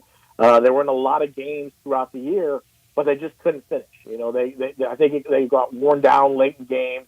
You could see the difference between the size of some of the players, the speed of some of the players. Making that adjustment, that transition from a Group of 5 conference to a Power 5 conference. I think you really saw it on the football field. And so Gus thought that they made some adjustments in the off season. They've added a new strength coach. The players are getting bigger, stronger, faster. They hit the transfer portal really well and brought in a lot of players that they feel like can help provide some depth, guys who could step in and play right away. And one of those guys is KJ Jefferson. And Jefferson's been, outstanding so far since arriving here at UCF. In the spring, he looked solid. He's definitely a guy that they feel like can step into the offense that Gus wants to run, and it's going to be a smooth transition. He's a guy that can run a little bit, has a strong arm. They're going to push the ball downfield, but they've got solid running backs, and R.J. Harvey and Penny Boone coming in through the portal. So they feel like their bread and butter is that run game, and JJ really kind of can help articulate that and help that out moving forward. And their defense needs to be the biggest jump. That's where they need to take the biggest jump. If they can get better defensively, stopping the run especially, that I think UCF's got a better chance in year 2 than they did in year 1. The acclimation to the Big 12, did UCF have to go through it to believe it? Or, because I know people were warning them of it, but did they really have to see it to believe it? Yeah, I think they did. And Gus even said this at one point last season, that when they got into the Big 12, they thought it was going to be a passing league. But, they were anticipating seeing a lot more passing. Yeah. Mm-hmm. Yeah, and they really became, and it really was a rushing league, and you saw how many guys, I think there were 5, 6, 7 guys who rushed for 1,000 yards last season in that league. So, they had to kind of change some of their philosophy kind of mid-season, and I think they still weren't able to catch up. And, I saw it personally. I mean, I went to every game, and, in the Kansas game, when it was the only game they really got blown out, you could just see the size differential. You could see the way that the Kansas offensive line was really pushing UCF's defense around. And so that was the first time where I thought, okay, you could really start to see where some of this is happening. And then I think late in games, they just ran out of gas because of that. It was tough. They were going toe-to-toe for about 3.5 quarters, and they just couldn't find a way to finish. So that was a big point of emphasis in the offseason, is making sure they don't let that happen again. And a team you thought would be all running against UCF, against anyone, was really taken out of the game in the rout of Oklahoma State and Ollie Gordon. Yeah, very much so. And that was a game, I think, going into it, that UCF really wanted to shut down Ollie Gordon. They really made that a personal mission to say, okay, this is a game that we really got to step up and find a way to really limit their running ability and force them to throw the football. And I think that's what they did a really good job of. A lot of the players, a lot of the coaches have told me that was the game that stood out to them last year. That was the game that they most enjoyed, last year. And because it was a big win for, beating a ranked team at home. It kind of built a little bit of momentum moving forward.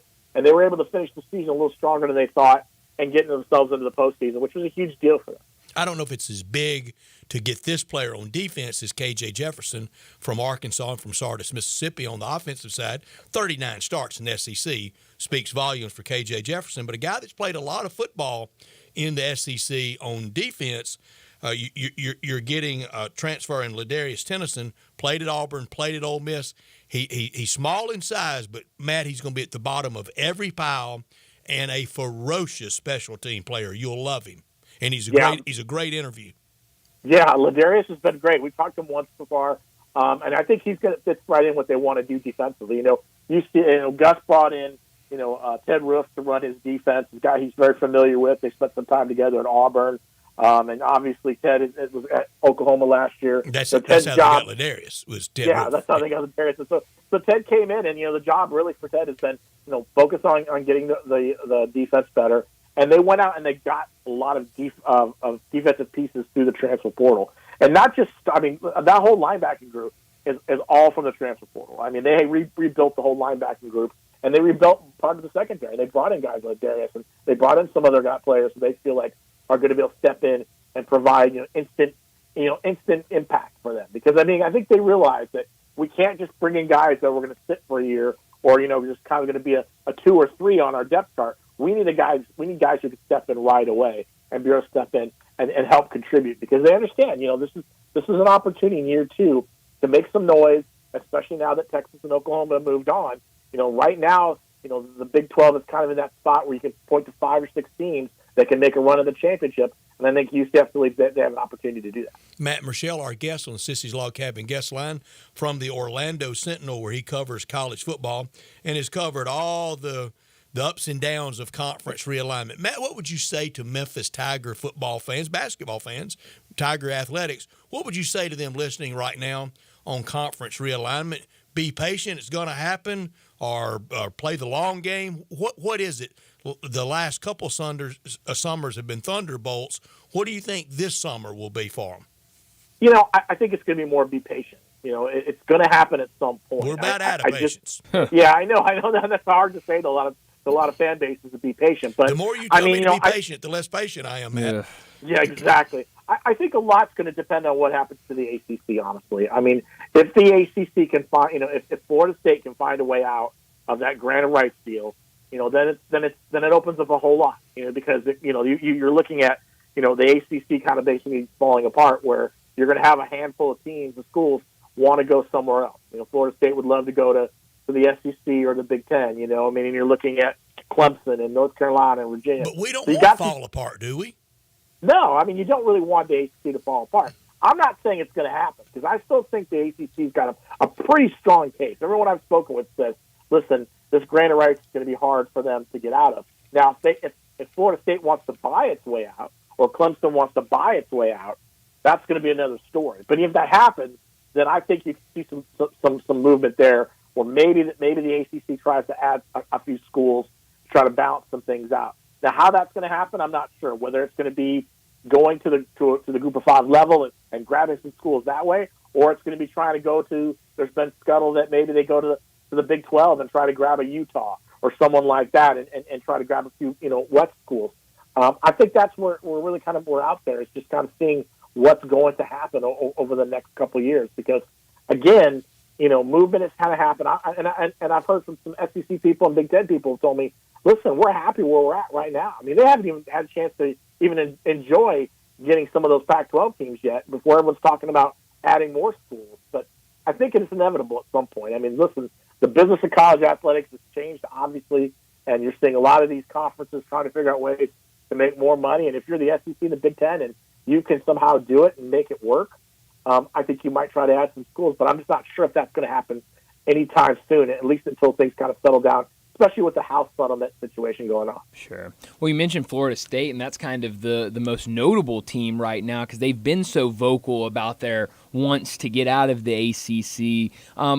Where do you see that where it stands today? You always hear rumors of, there's going to be this development here, there's going to be this development there, there's this date here that they have to make a decision by. How do you see that playing out right now in the state of Florida? And when you say, being patient, what do you think is a realistic timetable for when there could be some real big news in terms of the ACC?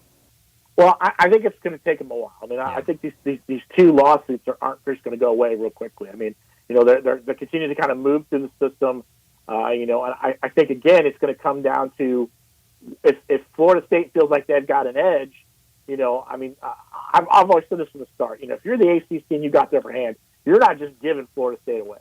You're not letting them walk out of that without anything. So you're going to try to force them to pay the top dollar if they're going to try to get out.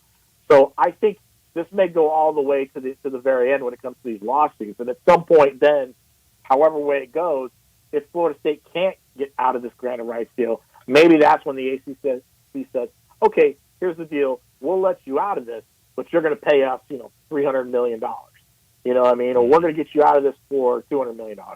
And then it's up to Florida State to decide, do they have that kind of money? Can they raise that kind of capital and get out of the ACC? And if that's the case, then I don't know if it necessarily causes the ACC to break apart, but then you have other schools, like maybe Clemson says, okay, we can do the same sort of situation, but maybe they don't. That's a lot of money you're talking about, depending on that figure is going to be. And I'm not sure if some of these schools are willing to kind of go to private equity or however they're going to do it to raise that kind of capital to get out. So it's going to be interesting to see what happens in these court cases, especially considering the fact that you've got one going on now in Florida and you got one going on in North Carolina. Legal fees really remain undefeated, don't they? Yeah. Lawyers have been the MVPs of this offseason for college athletics. They sure have. Matt, what's the landing spot for FSU and Clemson if they want to bolt the ACC? Well, I mean, I'm sure the SEC is probably, an attractive option. Florida State has always talked about possibly getting in the SEC. I'm not sure if the SEC. They turned them down once. Yes, they turned them down once.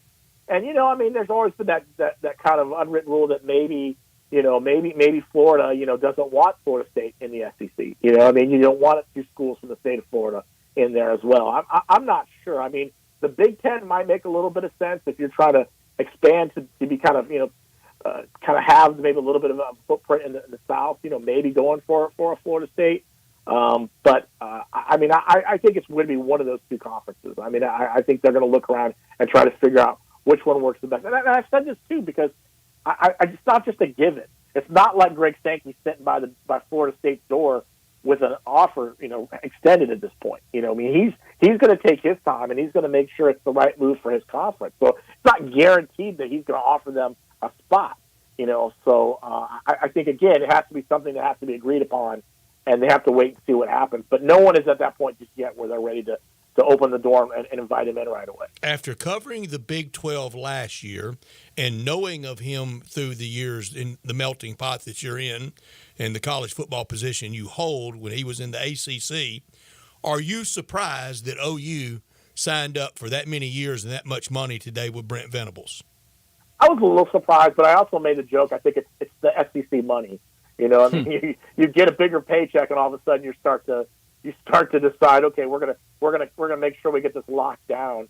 I'm a little surprised by the length of the deal. Who was OU bidding against, Matt? Yeah, that's what I kind of think, and I've talked to a lot of ADs over the last couple months who've been saying to me, listen, the days of these long-term deals and big buyouts aren't going to be around because of the way the future is going. You don't want to get locked into a situation where you owe a bunch of money to somebody and, you're down the road and it's going to cripple your athletic department. Look at what Florida State went through with Willie Taggart. They owed him $23 million. They spent years paying that off. And so again, and in a situation with Venables, they weren't competing with anybody.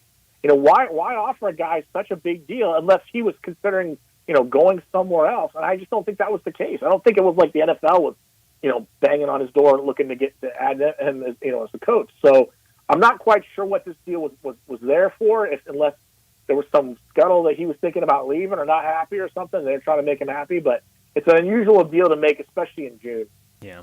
Talking to Matt Marshall, he joins us, talk some college football from the Orlando Sentinel. Talking about UCF, looking at the Big 12, you mentioned kind of a year one, it had its challenges going to the Big 12. You mentioned kind of the size difference in some of those games, but UCF was not alone with that. It kind of all the teams that entered the Big 12 last year faced those same challenges. UCF 3-6 in conference, Houston 2-7, BYU 2-7, Cincinnati 1-8. New teams coming into the Big 12 this season, but looking at those four teams that started year one in the Big 12 last year, who do you think makes the biggest jump in year two? Well, I think I'm going to say UCF just because of because they have the left sure. I think to make the jump. But I mean, again, Houston has a new head coach. They're just fired their AD. Again, I think that's still got a little ways away, at least football wise. I think basketball they're still okay. I think Cincinnati's got a ways to go as well too. Again, it's going to be how can you adjust to what's going on. I think BYU would probably be my number two team and making the biggest jump. I think BYU can find a way, again, to recruit. They recruit really well. It's not like BYU's hasn't played at an upper level, so I think they're eventually going to make that move. I think the challenge for all four of these teams, at least from what I've seen, was being on the road. I think at some of these venues. There were some challenging venues to play at, and you saw these teams really struggle on the road. And I think that's where the biggest adjustment takes moving forward. Now, let's not forget that you've got four new teams that you just mentioned coming in this year with Arizona State, Colorado, and Utah. So that presents more of a challenge going forward for some of these other schools. But once you've had that year under your belt, I think it's a little bit easier to kind of adjust. You know exactly what's expected of you. And then again, let's not also forget that all four of these teams aren't getting full revenue share. that UCF and BYU, Cincinnati, Houston, they're not getting the full revenue share. That doesn't occur until the 2026-2027 year. So they've been kind of doing all of this based on the finances that they had, back in their Group of 5 days. So it's a little bit more challenging in that way as well. What was your favorite new place to go to last year and cover a game from? I enjoyed Kansas State. I enjoyed playing. I enjoyed going to their stadium. I thought their stadium was the most electric, dynamic.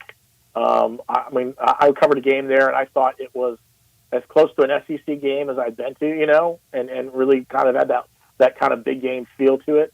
I was at Kansas. I thought Kansas was okay, but again, that was a blowout game. Texas Tech was fun. They're rebuilding their stadium.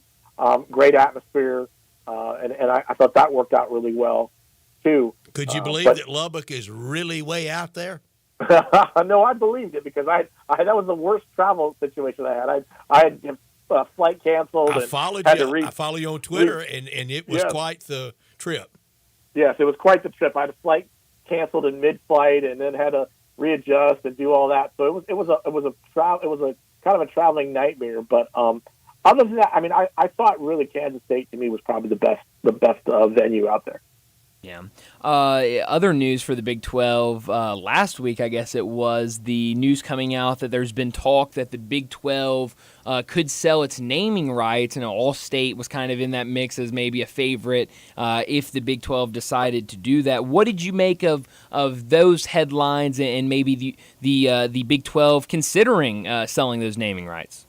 Well, it didn't shock me. Brett Yormark has talked about this ever since he arrived, that he was going to be kind of thinking outside the box. He's an all-the-above guy. Mm-hmm. Yeah, he's an all-the-above guy. And he's a guy that doesn't have an academic background, that wasn't an administrator. He comes from the private sector. So he understands exactly, listen, I'm coming here with a fresh thought process of what do we need to do to make money? We understand we're not up to SEC and Big Ten money, and we understand our schools need to get there.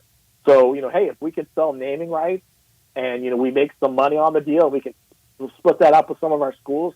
I thought the interesting, note he kind of had was this report that they're looking at maybe private equity, going in and adding some private equity. I think it was like $1 billion of private equity, which is like 20% of the league, to try to help, maybe infuse some capital in there and help the schools maybe adjust to not only just the house settlement situation, but also moving forward. How are you going to be able to handle staying within the same neighborhood as the SEC and the Big Ten as it comes to revenue? So I'm not as big of to me, that one bothers me a little bit more, just because I think, again, private equity, it's one of those. It can be a dark path sometimes. We've seen a lot of companies. You get a lot of new bosses. Run down. Mm-hmm. Yeah, so I'm always going to be interested to see how does a conference, how are they going to be able to do something like that? How are they going to be able to provide a return for a private equity firm and make sure it works and not become something that maybe causes the conference to collapse? Yeah, it's going to be interesting to see how that plays out for sure. Where's Big 12 Media Days, Matt? It's in Vegas. All right. If you need my wheelbarrow, let me know. Man. Yeah, it's at Allegiant Stadium, so I'm heading out there in a couple weeks. I'm looking forward to the opportunity to. I haven't been to Vegas in a long time. I think my first college bowl game was the Vegas For Bowl. news information only, do they have slots in Allegiant Stadium? That's a good question. I'm not sure, but I'm going to have to check that out. I know they do in the airport. I know you can. Well, last year on Radio Row at the Super Bowl, where was Radio Row last year that they had slots? Was it in Vegas? It was in Vegas. Yeah, I just don't remember Radio what hotel Row they had was. slot machines. Yeah. Yeah, they're not doing radio. Matt. They're not doing Radio Row at the stadium this year, for what they told us. They're going to do it at the Media Hotel because of some conflict with the stadium. So it's going to be interesting, like I said. And again, it's the first day's got Dion, and there's going to be lots of obviously attention on that, and so it's going to be interesting to see how many people surround Dion and have a lot of questions for him. Yeah, I think he's been great for college football. Mm-hmm. Yeah, I think it's going to be interesting to see how he adjusts. A couple of years, the way he's used the portal. Yeah, in a couple of years, though, I got to wonder if that system's going to be able to be viable long term. We'll see how long he stays engaged. Yep. Yeah, that's true. And there's also the opportunity in the NFL at some point. Yeah. Mm-hmm. Well, Matt, as always, thanks so much for joining us, and we'll talk to you again soon. All right, sounds good. Thanks a lot, guys. Enjoy the summer. Matt Michelle with us from the Orlando Sentinel on all things college football. excuse me, he's on the beat for the UCF Knights, and what a year they had last year. And I knew they were going to walk into, this is different. Oh, yeah, and I think they'll adjust. I think they will too, and like I said, it wasn't just UCF that dealt with that. It was all of those teams that entered the Big 12, and so same in basketball. Certainly same in basketball, and even with basketball, and I think you could say same with football. There were a lot of lows, but there were also some highs. I mean, UCF beats Kansas at home in basketball. Things that you can build off of. Showed signs of we belong. Certainly, and I think that's what you've got to do in year one of a new conference. None of it's easy. No, and especially when you're going to a power conference like that, it's not going to be easy. But if you can show signs that, hey, we can do this, it might take some time, but we can do it. I think that's all you can ask for. Man, that's some road trips for him though in that league. Man. So he'll go road trip to TCU. That's not that bad. To Fort Worth. They play the Gators, so that's driving. At Iowa State. Yeah. And back-to-back games over 3 weeks at Arizona State, at West Virginia. Man. Could there be a bigger contrast of Tempe and Morgantown? No. Not I've at never all. been to both, but I would imagine a contrast. That's right. I have been to Tempe, but I've never been to Morgantown. And he gets Dion at home, fourth game of the season, so that'll be fun. And I'll tell you now, my Liberty Bowl team from the Big 12 is going to be Colorado. Holy cow, that'd be first time in this game since 1970.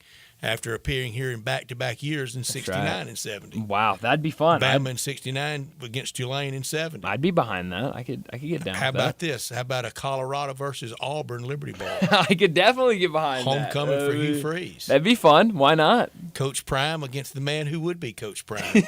That's right. I love that. That'd be fun. This weekend, you want to take the drive down to All-Star Chevrolet. First exit into Mississippi, Kraft Goodman Road. Your first exit on Highway 78, you're there where all the new Silverados are. Some mark 12% off invoice. It's a sweet buyer's market, and we want to be in something we really want to drive this summer, and the place to start is at All-Star in Olive Branch. Financing as low as 1.9, no payments for 90 days on new Trailblazers, Equinox, Silverados, and much, much more. Nothing beats family trips in a new Tahoe. Extra $500 bonus for college students, military, grads, healthcare workers, teachers, first responders, all those people that do so many things to make our lives run so much easier. No matter what pre-owned you're looking for, you can find it at All-Star in Olive Branch during the All-American pre-owned sale.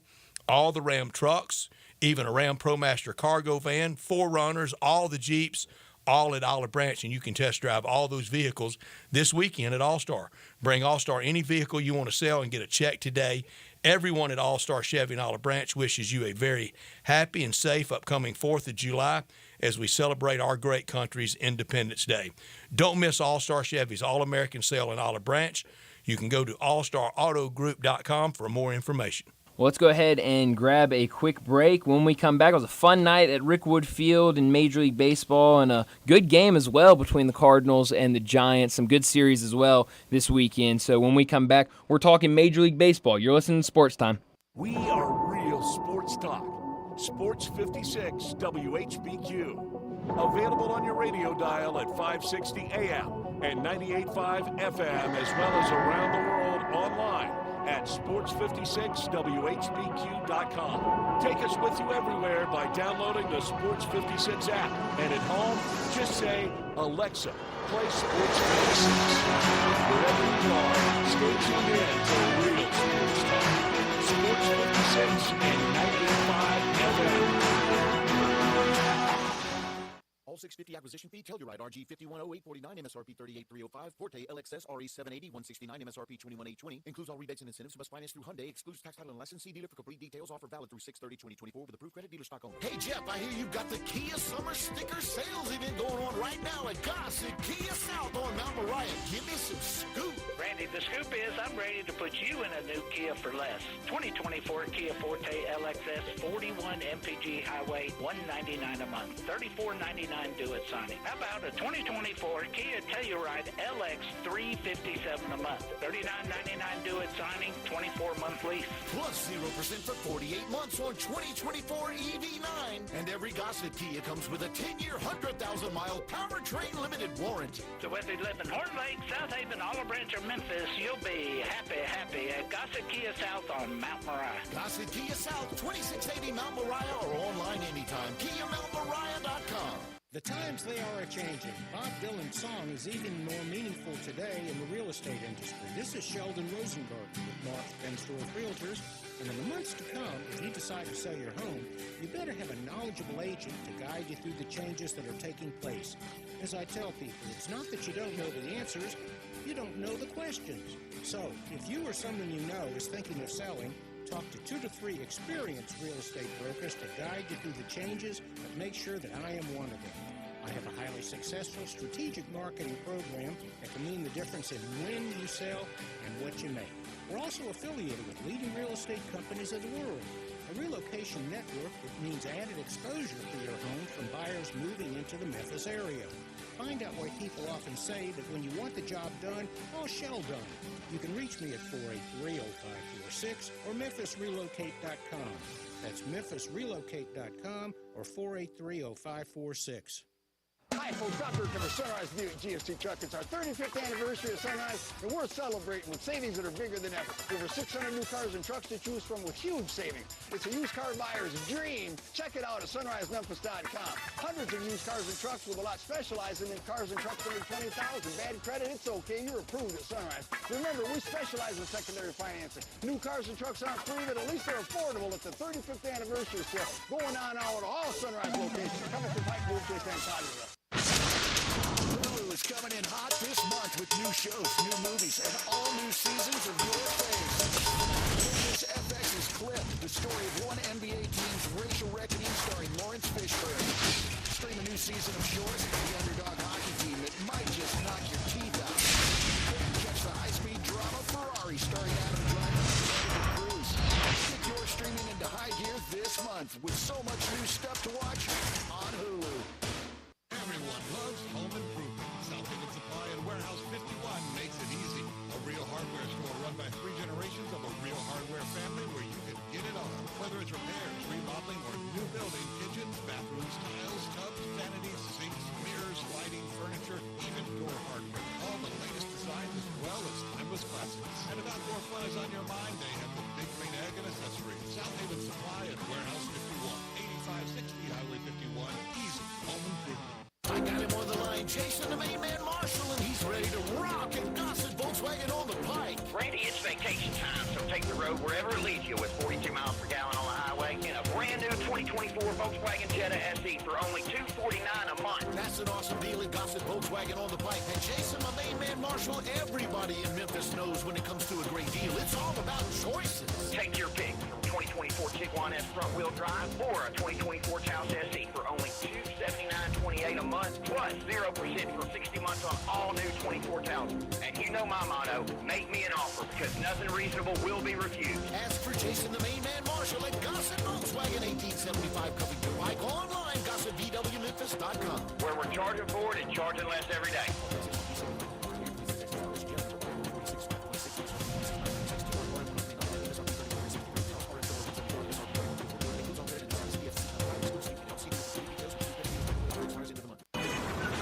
Sports 56 traffic. Good afternoon. We still see heavy traffic here in the Midtown area. A lot of this is because of the 55 bridge that's still closed. Hopefully next week it'll be a lot better if they can get this thing open up on Sunday. Over here, that'll take a lot of pressure off the traffic flow up through the Midtown area and on I-40 across the Hernando de Soto Bridge. Now, it's heavy over here on 240 eastbound trying to get past Poplar. Hey, Weimer's Jewelry, located 7525 Highway 64. They want you to know they are your full-service, family-owned jewelry store right here in the Memphis area. I'm Commander Chuck with your on-time traffic.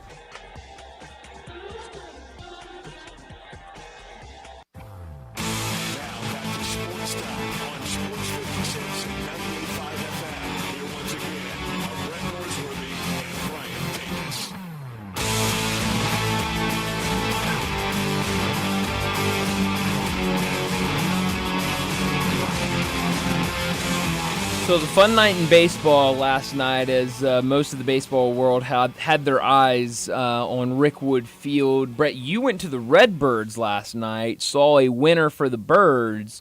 How much of the Cardinals game last night were you able to catch? I got to follow and keep up with some. It was harder being there. Sure. But kind of between innings for the Redbirds, could keep eye on the TV. It really looked like Joe Davis and John Smoltz delivered with those in-game interviews and things like that. And it was a festive night for for baseball. As I said in our my not top story, baseball's got to keep it going. Got to. Because this is the kind of the slowest sports period of crossover. Next week's going to be dominated by a lot of NBA. So baseball, you've got to capitalize on that one night. But it is also going back to that not top story. That's one night. That's Baseball's got a lot of days and nights to fill. Sure. Like a full day and night today, tomorrow, this weekend. It's endless. It's what I love about it. People ask me, man, how do you claim to be a baseball first guy? Because I like the endlessness of it. I like the minutia. I do think we are close to overdoing it with all the sabermetrics and all the statistics. Sure. Yeah, I mean, it's batting average, RBI, home runs, enough for me. Sure. Yeah. Strikeouts, ERA doesn't matter anymore. That's right. There's so many things that they tell me that doesn't matter. That's right. All of these other metrics that they point to. Striking out doesn't matter. Sure. Yeah. I think it kind of does. That's right. Especially if there's a bunch of runners on base. Definitely. Yeah, if you got guys in scoring position. No, but you're absolutely right, because last night I think you could see, get on social media or anything, you could see how many people had their focus on that one game last night. But, the real question is, okay, you can have a bunch of people watching one night at Rickwood. It ended up being a really good game. Cardinals get the win. But, how many people are going to tune in tonight at 9 o'clock on MLB Network when the Angels and Dodgers are playing? And it's so healthy. It's really odd. It's so healthy in the local market. Very healthy in St. Louis. Very healthy in Atlanta. Very healthy in Houston. Very healthy in the Metroplex. Pretty healthy in Kansas City. Yeah. Chicago, healthier on the north side than the south side, but pretty good. Pretty good in Milwaukee. Great in New York. Sure. Good in Boston. But it doesn't feel like overall it is. And I just went through a dozen. Sure. Out of 30. No, you're absolutely right. Pretty good in Seattle. Yeah. Great in Dodgerland. Not so good with the Angels, and they play this weekend. That's right. So you cobble together pretty good to great out of 23, 24 easily. How come the entire enterprise is not viewed as good? Well, that's a good question, and I'm just looking at the schedule right now for tonight and this weekend, and one thing that really jumps out to me, and I think it's a shame, because I think you say, and you just said it, Brett, you had a great night last night. How do you build off that? Well, there's a series this weekend that I think you could start to build something off. The Braves and the Yankees play this weekend, and tonight's a good pitching matchup. Chris Sale versus Carlos Rodon. The only thing is it's on Apple TV Plus. The only place you can watch it is on Apple TV Plus, where you have to pay to be able to watch the game on a streaming service. And if that game, Major League Baseball had said, yeah, we want this game on, I don't know, FS1 or Fox or MLB Network even, I think a lot more eyeballs would be on that game, especially following last night. There'd be a lot more people that'd be willing to say, you know what, I really enjoyed watching that Cardinals-Giants game last night. I'm going to watch Yankees and Braves tonight, but now that's on Apple TV Plus.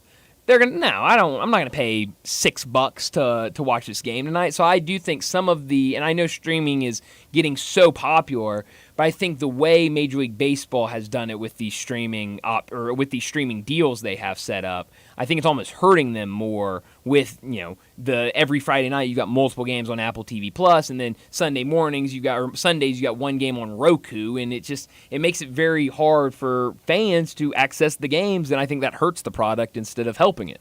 Yeah. And we don't want to have to be on a big search to watch our games. Exactly.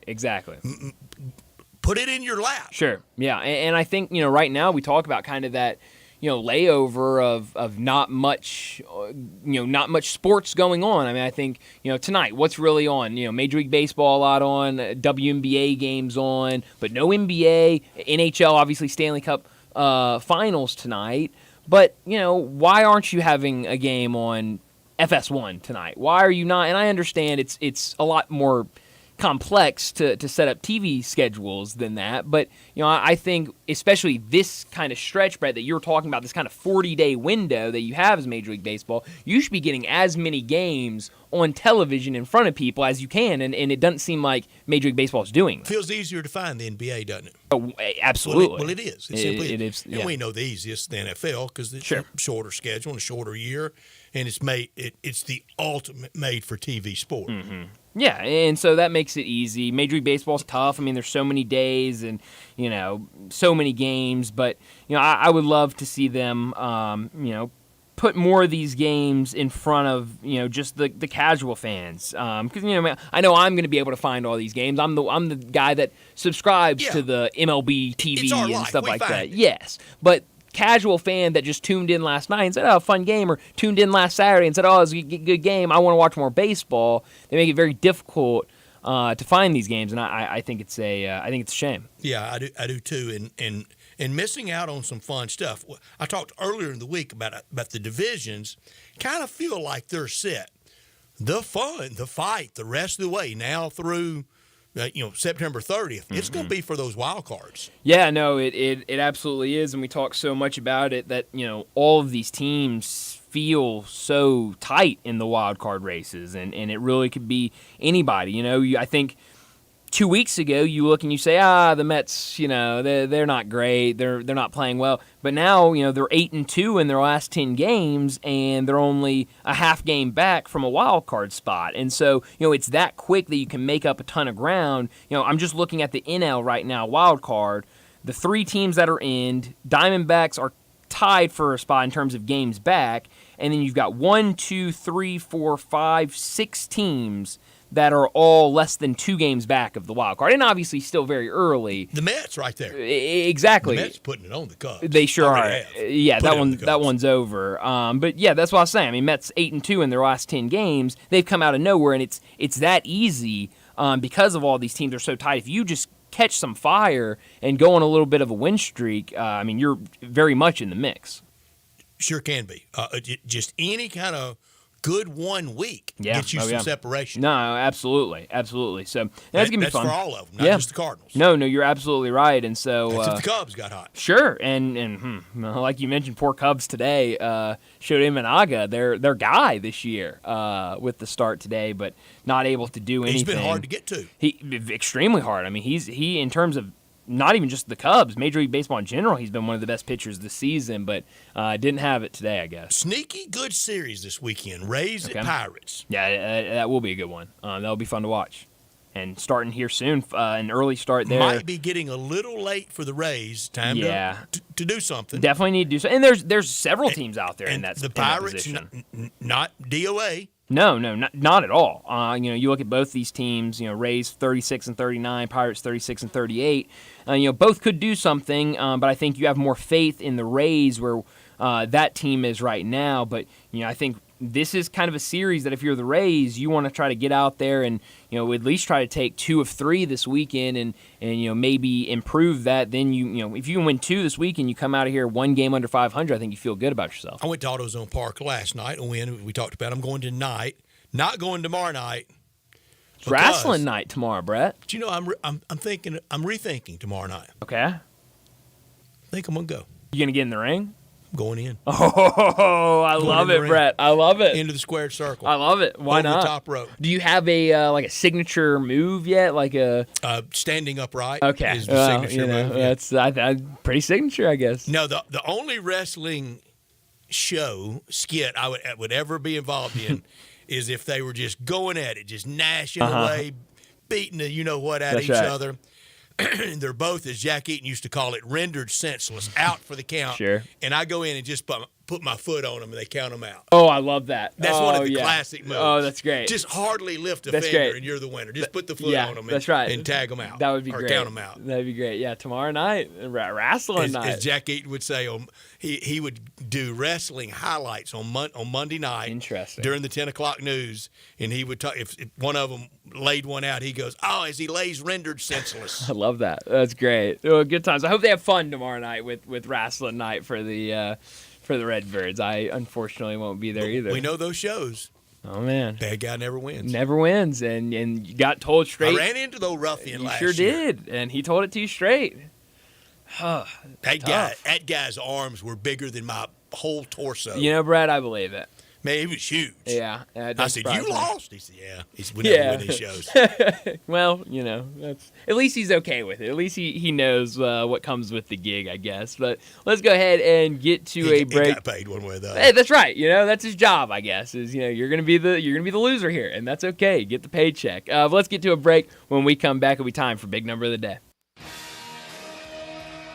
Add a little fun to your lunch break.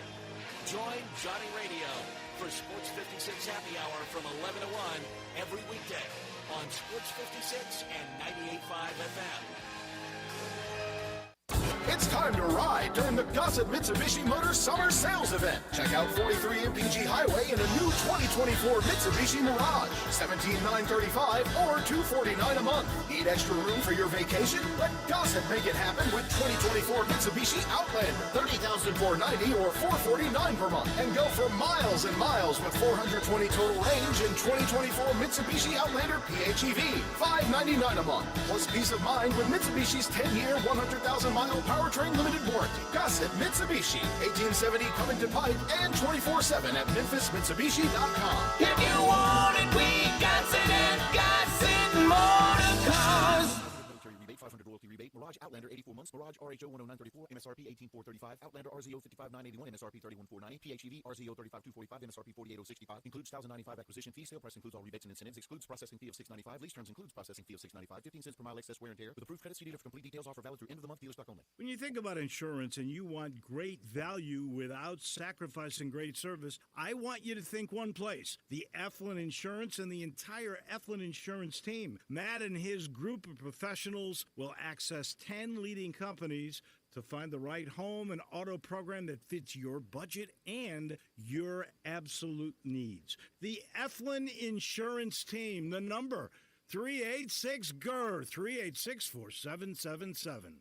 For retro cruiser styling packed with modern innovations, riders of all skill levels choose a Honda Rebel. Incredible motorcycles with a stripped-down style and a full package of features. Both the 300 and the 500 offer compact power inside a lightweight frame. Combined with a low slung seat, the Rebel is easy to start on. And with new colors for this year, they are impossible to ignore. Go to Desato Honda to check out the 2023 Honda Rebels. Cruisers with premium style and performance to enjoy every second. Use the street as a racetrack with the law with the owners of You or someone you know or care about has dealt with a difficult divorce. When facing divorce, you need the attorneys at Rice Law. Nick and Larry Rice lead the firm with 3 generations and 7 decades of experience. Located in Memphis, serving the entire state of Tennessee and North Mississippi. Rice Law is who you need to call. Simple or difficult divorce, they know how to handle it. Call Rice Law at 901-526-6701, or for more information, visit them at aboutdivorce.com.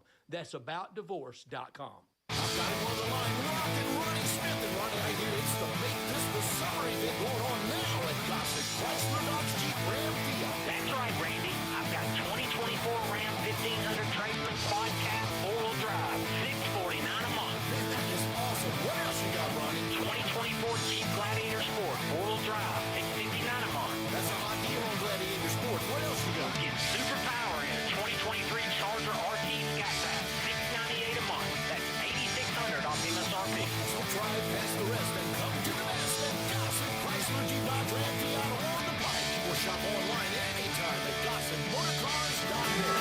If you want it, we got it at Gossett Motorcars.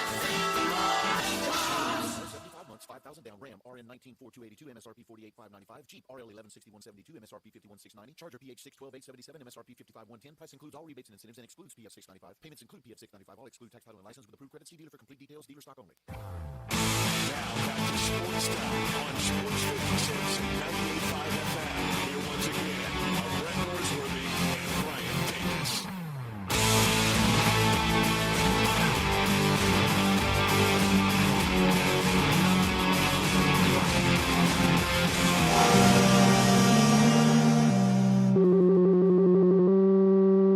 Big Daddy. Hello, Big Brand. It's a guy, he wants to be big, then he gets big, he doesn't want to be big anymore, then he gets small, but the suit's too big. Big Daddy. The big boy. You're a big guy. I think she's trying to pull a fast one on Big Daddy. The big number of the day.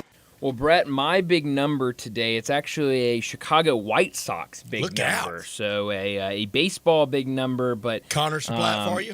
He actually did not. I got this all by myself, so I'm going to take credit for it. Well, I got it from somebody else, but I found it on my own. So my big number today is the number 65. The White Sox have had 65% of their team wins this series. That's 13 out of 20. So 65% of their team wins come in games started by Garrett Crochet or Eric Fetty. The last team to finish a season with at least 65% of their wins. May I guess it? Okay, please guess it, yes. 72 Phillies? Incorrect. The last time with at least 75% of their wins coming in starts by two pitchers was the 1921 Chicago White Sox that had 67.7%. That's right. Of their wins come from two starters. It was Red Faber and Dickie Kerr. Got nothing on Red or Dickie. Don't have anything on either. I went Phillies because in 72, the first year they got Steve Carlton, as a team, they only won 59. Wow. And he won 27. Well, hey, wow. So I guess he didn't get any help from anybody else. Must not have.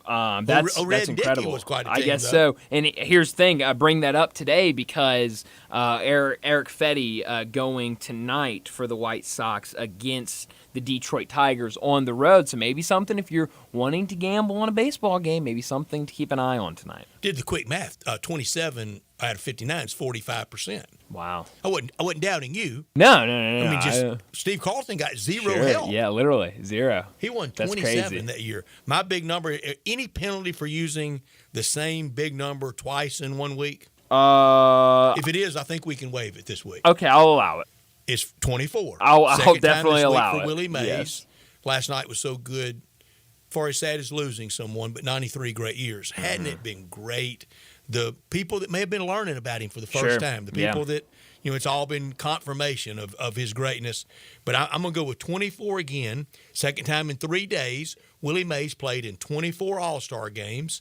That's the same number that Stan the Man played in. And you go, well, let's see here. Willie Mays played 21 years and Stan the Man played 20. How are they playing in more All-Star games than actual years they played?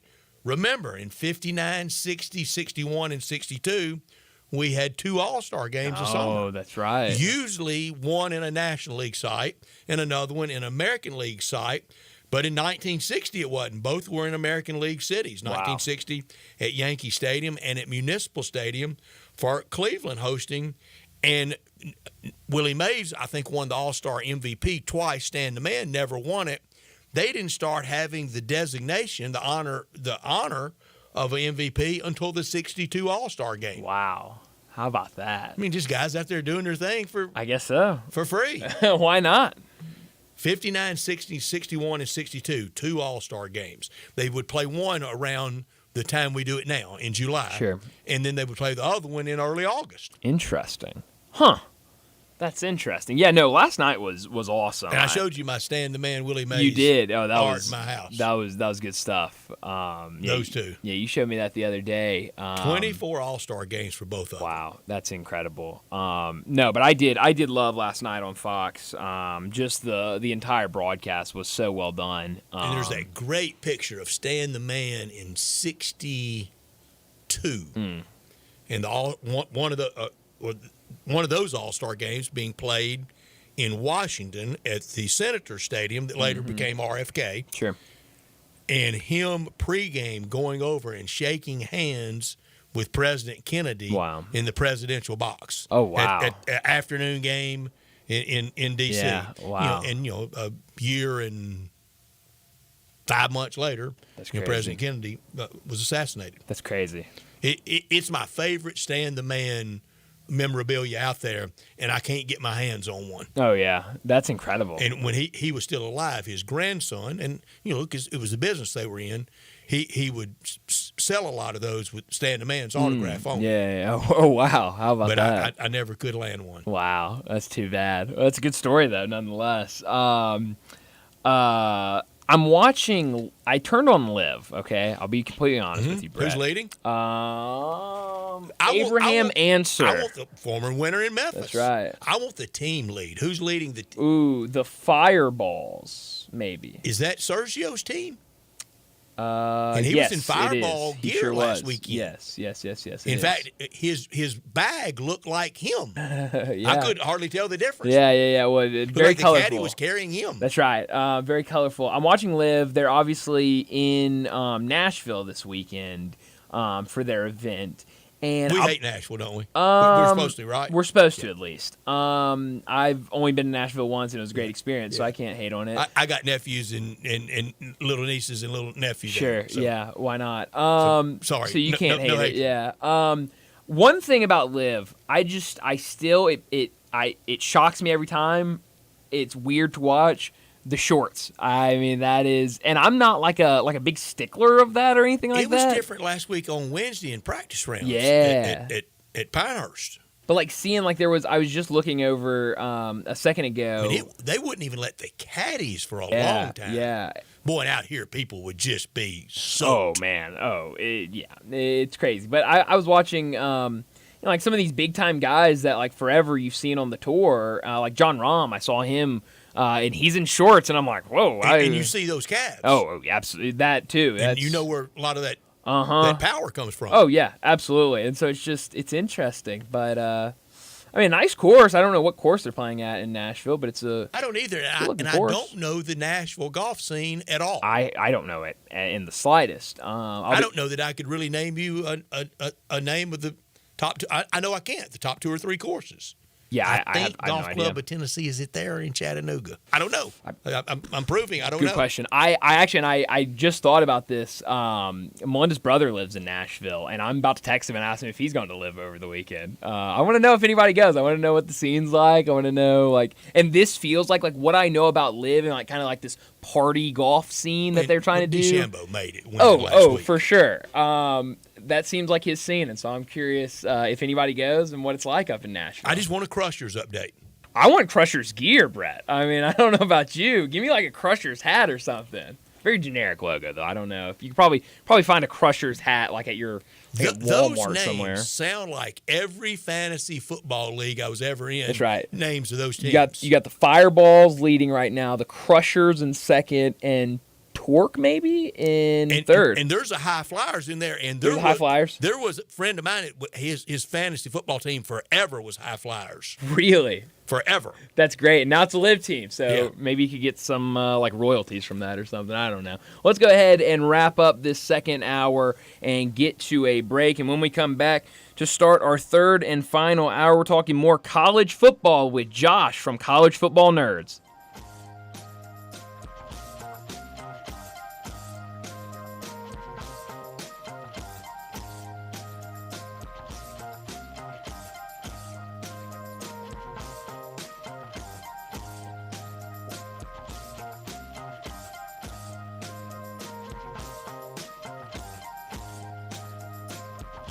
It's time to have a good time at Mugshot's Grill and Bar in Olive Branch and Carterville. Come by for half-price happy hour 2 to 6 Monday through Friday with domestic drafts and $3 snacks. Then try one of Mugshot's 19 specialty burgers, including the Mugshot Burger. Finish it in 12 minutes, and it's free. Plus, you get a free shirt. Mugshots in Olive Branch, 6400 Goodman Road, and Mugshots in Carterville, 656 West Poplar. So cheers to great food, good drinks, and fun company at Mugshot's Grill and Bar, where you're always having a good time.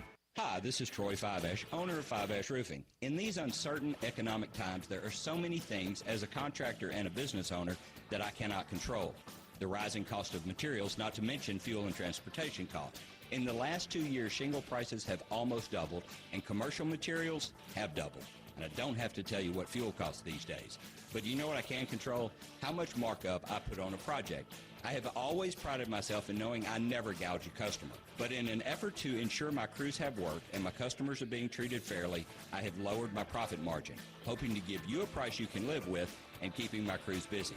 So if you need a roof or gutters, please give us a call. 5 Roofing, fair, honest, and ethical. 5 Roofing, a proud sponsor of Tiger Athletics and a member of the Tigers home team. 367-0050 or MemphisRoofer.com. 367-0050 or MemphisRoofer.com.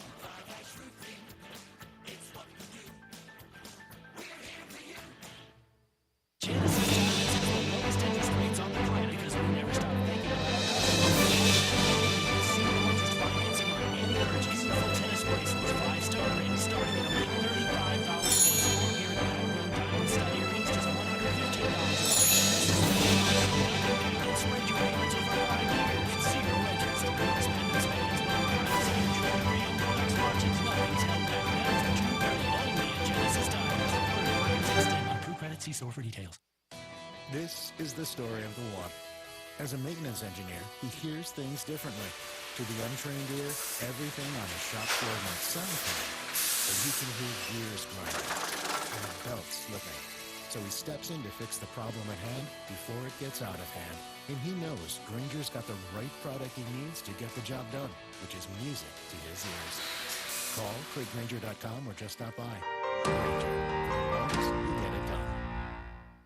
It's the Kia Summer Sticker Sales Event. It's going strong at Gossett Kia on the Pike. Are you ready to ride in your new Kia with 41 MPG Highway? We Gossett! 2024 Kia Forte LXS, $199 a month, $34.99 to a signing. How about 282 miles of EPA estimated range with new 2023 Kia EV6 Win, $249 a month. And 2024 Kia Telluride LX 357 a month, both $39.99 due at signing, all 24-month lease. And get peace of mind with Kia's 10-year 100,000-mile powertrain limited warranty. Call Bobby J. He's ready to put you in your new Kia today. Gossett Kia, 1900 Covington Pike, online, KiaCovingtonPike.com.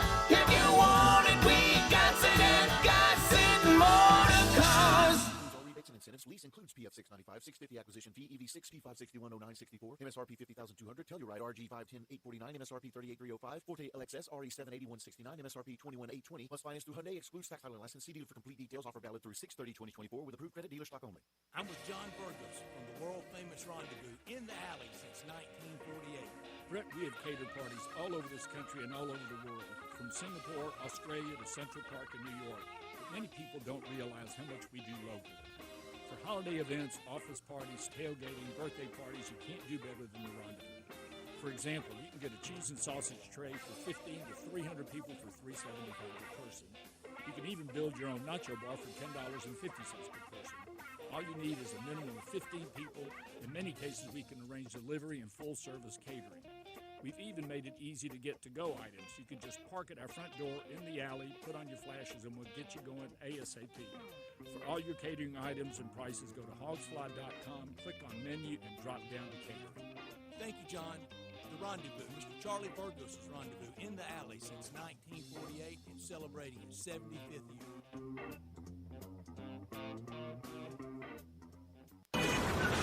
Sports 56 traffic.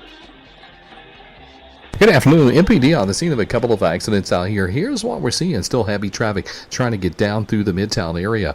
Here on 240 southbound all the way down to Norris as traffic gets a little bit slower over here at times. 240 east trying to get up past Poplar and Walnut Grove.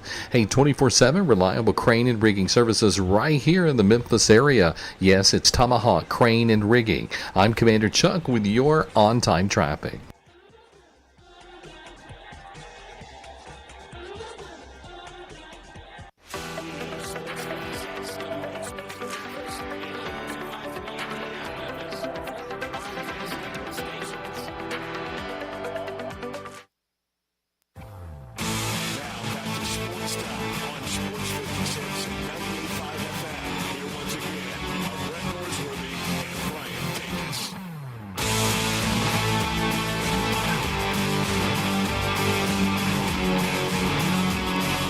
Welcome back into Sports Time. Brian and Brett with you in our Family Leisure Studios, and joining us to talk some college football. Start our third and final hour today. Josh from College Football Nerds joins us now. Go check out all of his work at collegefootballnerds.com. Josh, thanks so much for joining us. Tell people a little bit more about what you're doing over at collegefootballnerds.com, the newsletter, and where they can find you. So we're a kind of a stats-driven college football channel. We actually started years ago.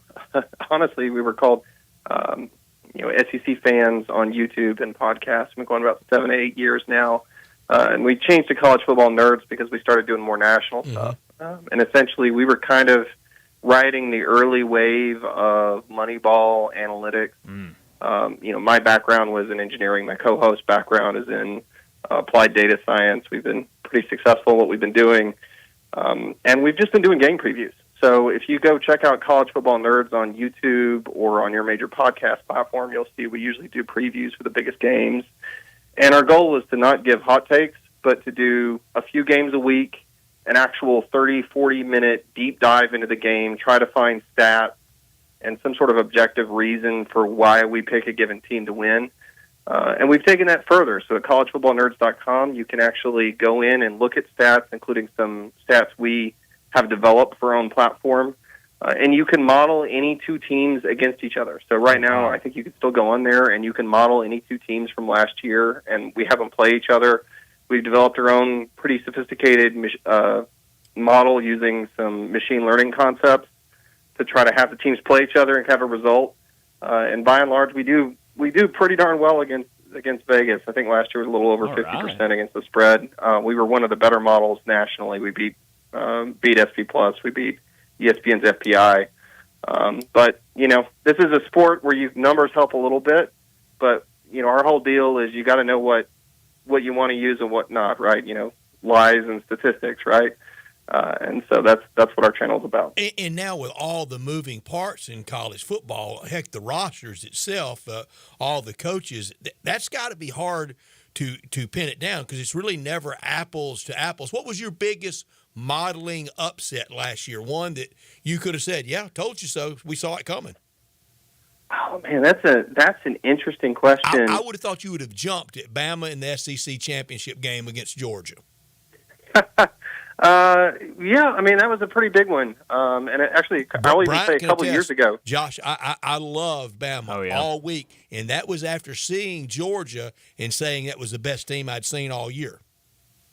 Yeah, and that was one. I'll even go back a year prior, if you let me cheat a little bit, and say when Bryce Young and that team went and played Georgia, a couple years prior in the SEC championship, our models were throwing out that game really should have been handicapped differently than what the public was saying.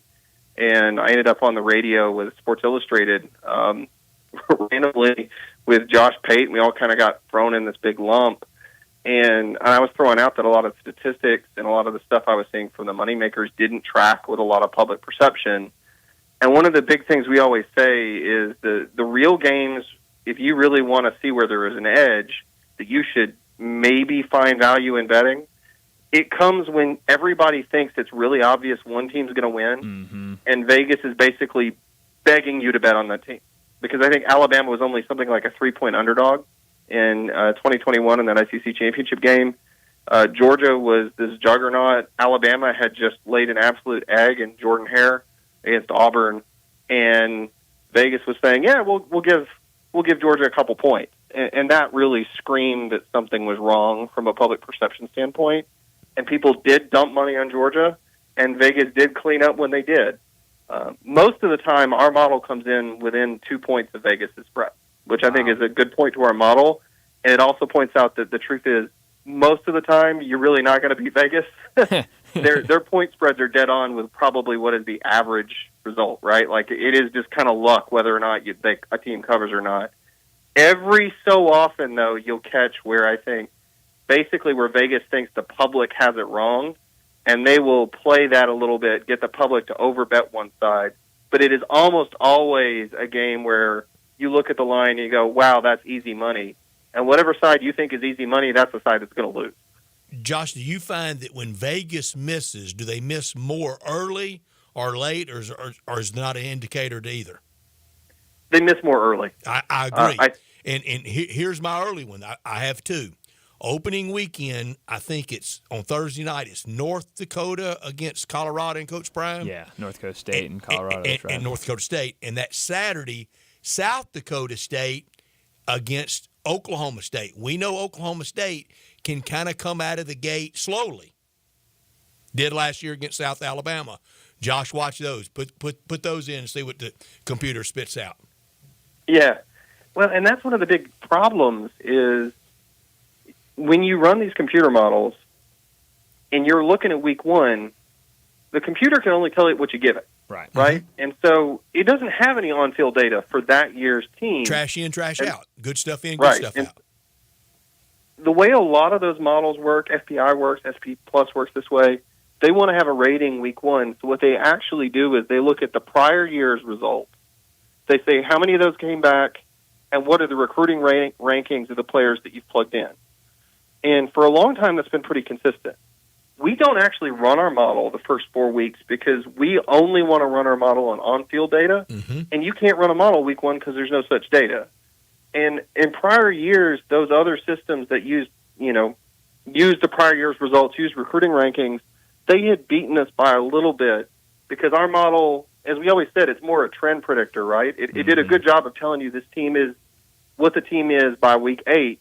But in week 4, week 5, it's a little wonky as it gets data up. But now you're talking about with the roster turnover, with the transfer portal, with how many guys come in and out of their letters of intent and whatnot. What happened is those models that are all based on this idea that football teams are mostly the same year to year, they kind of took a bath to start the season because so many teams didn't look anything like they did the year prior. Yeah, and so many of these transfers Josh, and all, they just don't plug in. We have Bruce Marshall, formerly of the Gold Sheet, now with Vegas Insider, and I know he's on a lot of radio stations in the South. His mantra is in college football, sports wagering, nothing ever is static. It is always dynamic.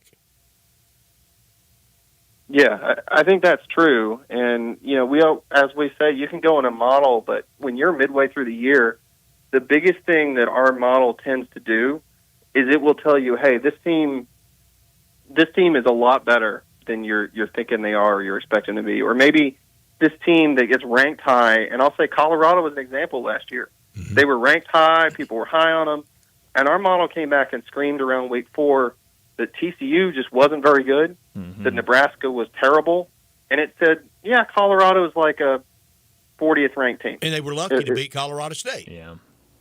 Yeah, and it, there's so much preconceived stuff when you see preseason polls, and TCU was a really big example that they beat a ranked TCU, and the truth is, with who TCU lost and how they came out of the gate, I mean, that was a team that just wasn't very good. Yeah, and they they ended caught the year them not opening very day. Now they did do it on the road, but they caught them with a heavy decided headwind. Josh from College Football Nerds with us. He's on Twitter at CFB Nerds. His site is collegefootballnerds.com. The newsletter, YouTube, Twitter, he's everywhere you need to follow. When did you get on Michigan being as dominant as they ended up being and being a team that could beat Alabama in the semis and win the national championship against Washington? So in our model, pretty much all year, Michigan was the highest rated team. So we had a power rating that we sort of devised, and the way our power rating worked was a little different than most services. Our model is actually, relational in terms of matchups. So it actually matches up, rush offense versus rush defense. If you have a team that throws the ball almost every play and you're playing a bad pass defense, our model will have the passing team win that game, even if they're a worse team. And so with our power rating, we took every team in the country and we modeled them playing every other team in the country, and we said, what would their record be if they played all 131 other teams? And in our model, it had Michigan just far and away better for most of the year. And they were. And so it really wasn't a shock that they ended up winning the title. There was every reason to believe that they were that good. Now, that one thing I'll say that was kind of interesting is the gap they had the first half of the year was huge. And then when certain news stories started breaking out about midseason, that gap didn't narrow. Mm-hmm. But they were still better than everybody else. What So did it wasn't your model necessarily have shocking. for a potential Georgia-Michigan game? That was probably the closest one. It thought Georgia was a juggernaut. I did too. And it really had that game within a few points. We also always say the most difficult thing in any sort of modeling aspect is when you try to look at teams in different conferences. Mm-hmm. There's just no way to do it well because I always try to use the analogy. It's like looking at Polaroid pictures of a mountain in the Rockies and a mountain in the Himalayas, right? You can see this peak in this picture is taller than the other mountain. And you can look at this other picture and say, well, that peak is about the same size as the mountains around it. But what you don't know is the whole range taller, or is this peak just better than the other peaks, right? Mm-hmm. And you have the same problem in data, really. And people kind of try to downplay you are that. an engineer. You broke out this slide rule on us there, Josh.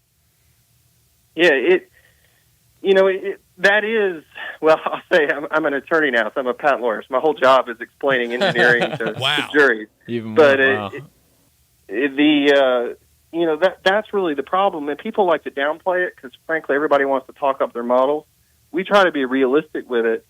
If you got, is it the same problem, right? If you had a high school team and you got a high school player that throws for 5,000 yards, there is no way to regulate that to say what does a 5,000-yard high school season look like compared to a college football season, right? When the schedules are totally different and the teams don't really have any intermixing between how they play each other, there's no magic way to fix that. And the biggest way people do it is recruiting rankings and basically tweaking and saying a schedule in the SEC is worth more than a schedule in the AAC. But, at some point you got to stick your hand in and mess with it. Mm-hmm. So that Michigan-Georgia matchup, no matter what people say, there's no way to really know how that's going to turn out on paper. Yeah. You kind of have to see it when you get those totally disconnected conference things. Mm-hmm. And I will say that problem is going to get a lot worse because with conference expansion, yeah, we're going to have a better idea of how Texas matches up to Georgia. But now that these teams are not playing big games against each other as often, knowing how the top four teams in the Big Ten compare to the top four teams in the SEC every year, you're just not going to have any idea until they play in the playoffs. Yeah, that's a really good point, and it brings me to what I wanted to bring up about this expanded playoffs this year, 12-team playoff this season. I saw one of y'all's newsletters over at collegefootballnerds.com kind of talking about playoff expansion and maybe the parity or maybe the not parity of what this expanded playoffs will look like. What do you think about the 12-team playoff going into the future, and what will it look like in year one and going forward into the future? So our argument for a while is that it's just too big. Yeah. We had been saying the right number for the playoff had probably been 6 the whole time. There have been a lot of reasons for that. One is if you look historically, teams like those top UCF teams, Boise State when they were a power, Utah when they were undefeated, played Alabama, those teams could get to the top 6, right? So that gave you access. The other thing that we've talked about for about 4 years now is you had 5 power conferences and you had 4 slots. What happens if they all go undefeated? Yep. And we dodged that bullet for many years until we didn't. So, I think that number probably should have been 6 for those reasons with a bye for the top 2 teams. They gave an incentive to go undefeated and win a major conference. The problem with this 12 format, it's really, there's 2 big issues. The first is when you look historically at college football, and we have our metrics to back this up, you get about 3 to 5 teams in a given year that are in the elite range, that are just kind of playing a different level of ball than everybody else. And then there's usually about 4 more teams, runs about 6 to 8 teams total that are in the competitive range. But once you get out of about the top 8, when you get through 9, 10, 11, 12, 13, there's a big drop-off. Like Ole Miss is an example last year that was in the 9 to 12 range. Tell me about it. And then a Saturday night in Athens, and it was ugly. Right. And so when you include those teams, I don't really expect them to be competitive. And, my argument has always been you need to make a playoff for what the sport is. You don't make the playoff about what you wish the sport was. Mm-hmm. And they made a playoff based on what they wish the sport was. And they want it to be like March Madness. So they say if we make a March Madness-like playoff, we'll get the same result. Yep. Well, football's not the same sport. And the example I give, a few years ago, University of Maryland, Baltimore College beat Virginia, 16 seed versus 1 seed.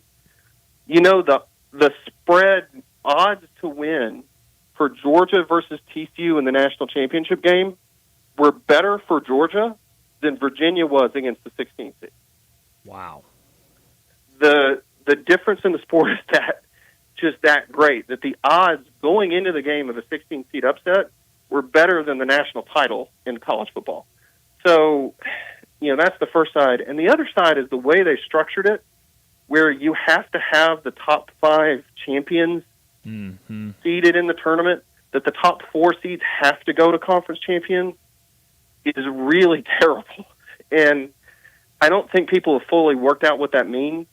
But the big example I always say is, last year, when you take the top 5 champions, knowing that the Pac-12 is imploded, that means you're going to take one of the former Group of 5 teams. Now, bear in mind, Cincinnati, BYU, UCF, those are Big 12 teams now. They're not Group of 5 teams. So the team you would have been required to include last year was Liberty. That lost, I think, 42-6 to Oregon, right? And the way they're going to get seeded, they're always going to be the 12 seed. And they're always going to play the 5 seed in round 1. Well, your 5 seed is probably your runner-up in the SEC or the Big 10, because the top 4 seeds all have to be conference champions. And it's almost every year the second, one of the best teams in the country is going to be the runner-up in the SEC or the Big 10, right? Georgia losing to Alabama, Alabama losing to Georgia. They're going to end up number 5, and they're going to start round 1 with Liberty every year. And it's going to be a blowout. And I tell everybody, even in those 9, 10, 11 seed spots, that fun of going is going to wear off quickly when you go and get hammered regularly. Yeah. And so I think 12 is too many. But when you start looking at the way it's done, the fact that, last year I think it was Utah has to be the 3 or the 4 seed. I think Utah and Clemson were the 3 and the 4 seed because they were the 3rd and 4th highest ranked champions. Then you realize, look, there's no other playoff where they don't seed best to worst, right? If you're going to do a playoff, you seed number 1 the best team, you seed number 12 the best team, and you rank them 1 to 12. But they're not seeding it that way. They're not seeding best to worst. They've got all these arbitrary rules, and what it's going to mean is you're going to have a lot of round 1 blowouts, and you're going to have situations like I'm talking about the 5 seed. I think the 5 seed has a huge advantage. I think you were better off not winning the conference because you get this tune-up game against a G5 team where you get to play in your home stadium, and you get your team kept in rhythm, and you probably get to rest them for the second half. And then 2 weeks off before the Elite 8 game. Right, where everybody else just sits on the bench and then has to come in with a harder game round 1. I'm with you. I think it will be to somebody's benefit to not go to Big Ten or SEC championship game. Right. A good example a couple years ago, right, when Alabama misses the conference championship game and LSU goes and gets blown out by Georgia, Alabama ends up the 5 seed by virtue of not playing in the game. So they get to sit out. They don't take injuries in the conference championship game. They get a tune-up game round 1, whereas the team in the conference championship has to get beat up and then has to sit on their hands and not play football for weeks. It's just it feels like a format made by politicians and not people that understand sport. Well, and TV execs, yeah. Which, same difference. Sure. TV execs and politicians. Josh, absolutely fascinating. Undergrad engineer degree, patent attorney, and runs College Football Nerds. You're going to hear from us quite often. Thank you. I appreciate it. Thank you for having me on, guys. Thank you so much, Josh. Enjoy. Thank you.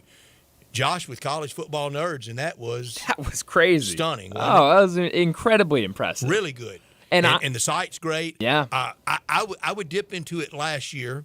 I was turned on to it by someone that we have on quite a bit, and it is some information. I didn't get to it, and I wasn't going to be playing for the answer, but his predictive analysis last year versus, say, polls or FPI or things, you know the team nationally that through the computer of his didn't pan out as good as maybe the national image. It's big national. It's really easy. Oh, I don't know. Notre Dame. Oh, really? Oh, wow. That's absolutely right. Crazy good stuff. And I was going to ask him, and he answered it for me because my question was, he's saying, the way that they lay their model out, it's very much just fact of what's going on the field. And my question was going to be, with the transfer portal now and the turnover that we're seeing with a lot of these teams, like it's got to be hard early in the season to put these models together. And then he told us before either one of us could even ask about it, we don't really even start running our models till week 4. I love that, till we really know what's going on. I love that because, and he kind of said it, I mean, you look around at a lot of these other models, they want to throw them out so early, they want to get out there preseason, week 1, and try to tout their model.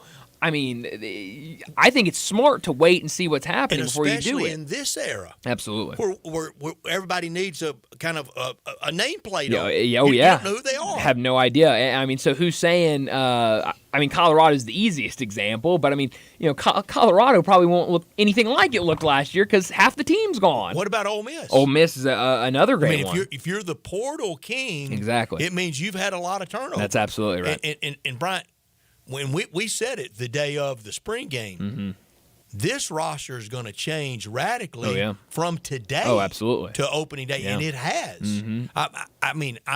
I love it, but I look forward to going to those practices in August, maybe more so now than ever. Being good helps.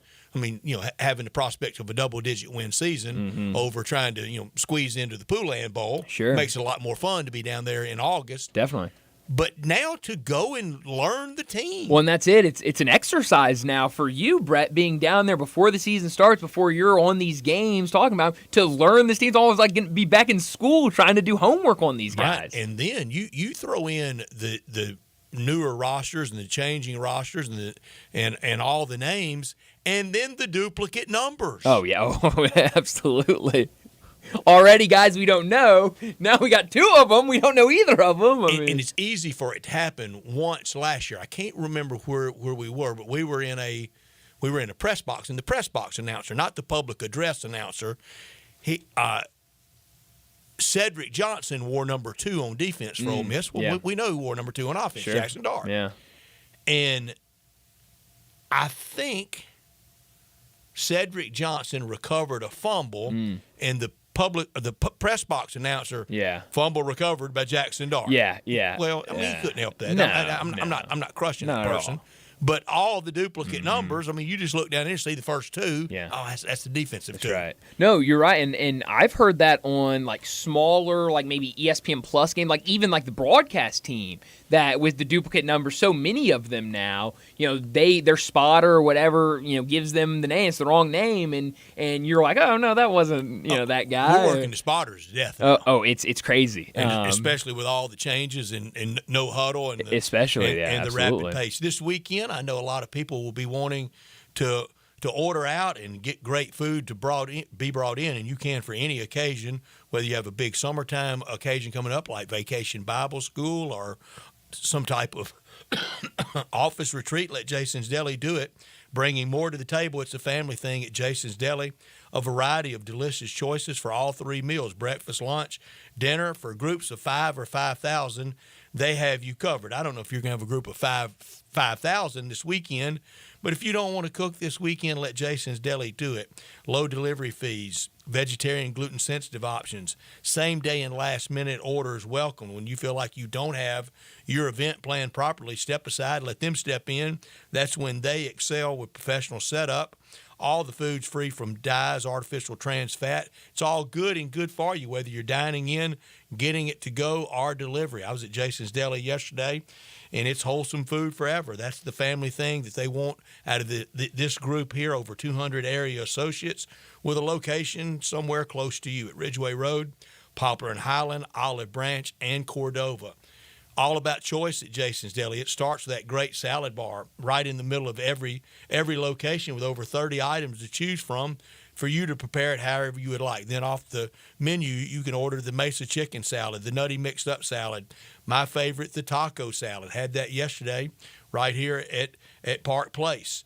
Plenty of organic food to choose from, healthy kids' meals. You'll be delighted at Jason's Deli. Complimentary free ice cream on these hot summer days at all these locations, out in Cordova, down in Olive Branch, at the U of M at Poplar and Highland, and right by us at Poplar and Ridgeway. Check them out online as well at jasonsdeli.com. Let's get to a quick break. When we come back, we'll talk about what's trending. Join the voice of the Tigers, Dave Woloshin, for Wolo and Friends. Weekday mornings from 10 to 11 here on Sports 56 and 98.5 FM.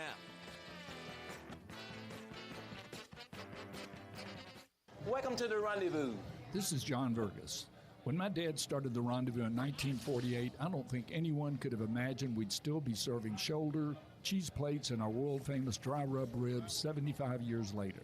But we are still here in the basement, in an alley in downtown Memphis.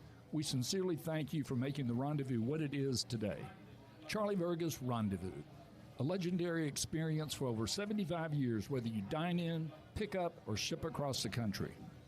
Guns, guns, and more guns. Over 700 firearms in stock. Home defense guns, old guns, new guns, used guns, big guns, little guns. Every gun you can think of, Classic Arms has them. All brands like Glock, SIG, Colt, Ruger, Smith & Wesson, Browning, Beretta, Benelli, Remington, Winchester, and more. Guaranteed lowest prices in town. Only gun importer in the Mid-South. Free gun inspections and appraisals and free bore sighting for the upcoming deer season. Shop online at ClassicArmsOfMemphis.com or visit Classic Arms at 1740 Germantown Parkway behind Quicky's Barbecue in Cordova.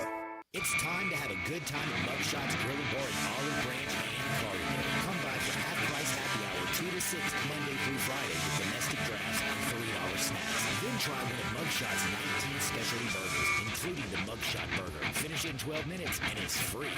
Plus, you get a free shirt. Mugshots in Olive Branch, 6400 Goodman Road, and Mugshots in Carterville, 656 West Poplar. So cheers to great food, good drinks, and fun company at Mugshots Grill and Bar, where you're always having a good time. There are many real estate companies out there, but then there's Banyan Tree Realtors on the Tigerville Town Square. There are hands-on, family-owned boutique real estate companies whose agents have been offering exceptional attention to their clients for over 40 years. In an ever-changing world, Banyan Tree continues to maintain a small-town personal charm while providing a worldwide connection through its internet marketing presence. Personal service will never go out of style at Banyan Tree Realtors. Their agents are people you can trust, offering service you deserve. From residential homes to commercial properties, farmland, land lots, and historical houses, Banyan Tree has the expertise you can rely on. So if you're downsizing, upsizing, moving in, or moving on, give Banyan Tree Realtors a call today. Craig Smith and Mary Jean Smith and their agents are ready to serve you. Call today at 901-620-8920 or 901-359-2520. Summertime's finally here, and that means it's time to party. Lucky for you, Family Leisure is having a summertime to party sale. Now, what's all included in this party sale? Practically everything. 24-foot above ground pools for as little as $19.99. All ladders, filter systems, and even robotic cleaners are 20% off. Come in and look at all of the in-stock patio furniture Family Leisure has. Plus, it's up to 50% off. Play gyms for the kids, that's $1,000 off. Patio umbrellas, take 20% off. You can get a 4-person hot tub for just under $3,000. We know you're really going to just use it for yourself. Family Leisure has discounted pricing on all in-stock pool toys and floats while the supplies last, so you better get in quick. Plus, Family Leisure has special financing available. Just ask an associate for all the details. Summertime means party time, and Family Leisure is ready for any party. Family Leisure, Whitten Road at I-40, where family and fun all come together. It's the Kia Summer Sticker Sales Event. It's going strong at Gossett Kia on the Pike. Are you ready to ride in your new Kia with 41 MPG Highway? We Gossett! 2024 Kia Forte LXS, $199 a month, $34.99 new at signing. How about 282 miles of EPA estimated range with new 2023 Kia EV6 Win, $249 a month. And 2024 Kia Telluride LX 357 a month. Both $39.99 due at signing, all 24-month lease. And get peace of mind with Kia's 10-year, 100,000-mile powertrain limited warranty. Call Bobby J. He's ready to put you in your new Kia today. Gossett Kia, 1900 Covington Pike, online, KiaCovingtonPike.com. If you want it, we got it at Gossett Motor Cars. Rebates and incentives. Lease includes PF 695, 650 acquisition fee, EV6 P561 0964, MSRP 50,200, Telluride RG 510 849, MSRP 38305, Forte LXS RE 780 169, MSRP 21820. Plus finance through Hyundai. Excludes tax title and license. See dealer for complete details. Offer valid through 6/30/2024 with approved credit dealer stock only. Now back to Sports Time on Sports 56 and 98.5 FM. Here once again are Brett Norsworthy and Brian Davis.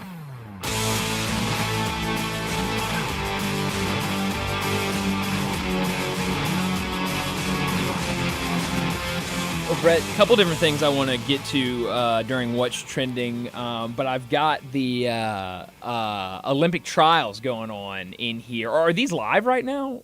Okay, they're live right now at Lucas Oil Stadium, the swimming. We've also got, I think, might have already started, but I know starting a little bit later. I think it's been going on all day, but the real, actual track trials start this evening up in Eugene, Oregon. But earlier they were doing hammer throw, stuff like that. Katie Ledecky, I mean, she is so much fun to watch. She just got done with an 800 meter trial last night. I went back from the night before and watched. It's Michael Phelps level. Oh, it's incredible. I watched last night. I was with Melinda and she was talking about how she was seeing all this stuff about the Olympics. She wanted to watch some of the swimming, and so we went back from the night before and we're watching it, and we saw the 1,500 meter from Katie Ledecky. Won by 30 seconds. I mean, it was incredible, and that's 2 miles. It's crazy, and they showed the fastest times. I don't know if this was in America or the world. I think it's the world. And the top 18 fastest times in the 1,500 meter freestyle were all Katie Ledecky. It was incredible. I mean, just unbelievable. And you can tell anytime we bring it up, we're very much looking forward to it. Oh, and yeah. I would suggest to people out there, okay, so you're not the biggest hammer throw fan. Sure. You may not be day in, day out the biggest 1,500 meter swimming fan. That's right. You may not be the biggest javelin fan. Mm-hmm. It's every 4 years. That's right. Embrace it. Try to enjoy it. I think you'd get a lot out of it and probably will. And NBC's coverage. Oh, man. Just the scene set around Paris will be worth watching. Oh, 100%. And I can understand people saying, yeah, I'm gonna watch the Olympics. Can't really get behind watching the trials. Completely understand that. But it's fun watching them. A little heads up on the Olympics helps watching the trials. Certainly. Okay. And you're learning about some of these. Have you ever thrown a hammer? I've thrown a hammer. I've not thrown the hammer throw apparatus. Right, but I have thrown a lot could go wrong hammer. if we got to wheeling with a hammer throw around. Sure. I could probably hang myself with it. I've never done any track or field event, actually. So. But you run. Sure. Yeah, I've ran before. You could run Could you run the 1,500 meters? Oh man, that's a long kidding. way. Maybe start with the 100 meters. No cross country, no track for you at all. I ran cross country in middle school. Okay, there you go. Different from track, Brad. Oh, don't get it twisted. Cross country and track is extremely different. I wasn't bad at cross country. I actually preferred cross country. My receivers coach in high school made us join the track team. And we all stayed about 3 weeks and then quit altogether. They run you to death. They do. And it really wasn't that bad. But what we would do is the track coach would stay for 30 minutes of practice, and then he'd have to go get his daughter. And so he'd leave one of the seniors to run the rest of the practice. And we'd tell him, all right, coach is gone. We're going to go run routes and work out. We'll catch y'all later. And I love the discus. I don't know if I've ever watched discus. My favorite is steeplechase. When they're running and they jump over and then they have to jump through the water and then they run a little and then they jump over the bar again. Yeah. I'm sure I'm messing up all the actual sure, terms. but I think you've painted a good picture of what you're talking about. And usually a big pile up in the water. Sure, of course. No, I'm excited. Injured, but yeah, now that I think about it, I've never done any track or field events. And So- we will talk a lot about Olympic golf. We'll make Of golf course. picks that week. Yeah, we will. On Olympic golf, you can make up some ground then. I mean, John's running off and hiding, but that's a week you can make up some ground in the basketball teams. Sure. And not to toot my own horn, but, defending Olympic Here comes the horn winner. out and tooting being done. Yeah. Xander Schauffele, Yeah, the winner last time we were at the Olympics. Weren't we just at the Olympic golf like a year ago, it feels like? We were just there at We the barely Olympics. got the 2020 Olympics in. You're right about that. That was a battle. I'm glad we got him in. Global pandemic jumped in the middle of it. Well, and that's the thing with these trials, like especially Katie Ledecky, like they're showing a lot of her highlights from the last Olympics and a lot of masks in those videos, and you kind of forget that we did those Olympics, right thereafter. Lucky to get them in. Very lucky to get them in. So that'll be fun. I'll probably watch a lot of that this weekend as they wrap up the swimming and the track and field starts this weekend. So all that'll be a right, lot of we fun. put it off long enough. We have, and I've tried to put it off more this segment, if you can't tell. Penny Hardaway.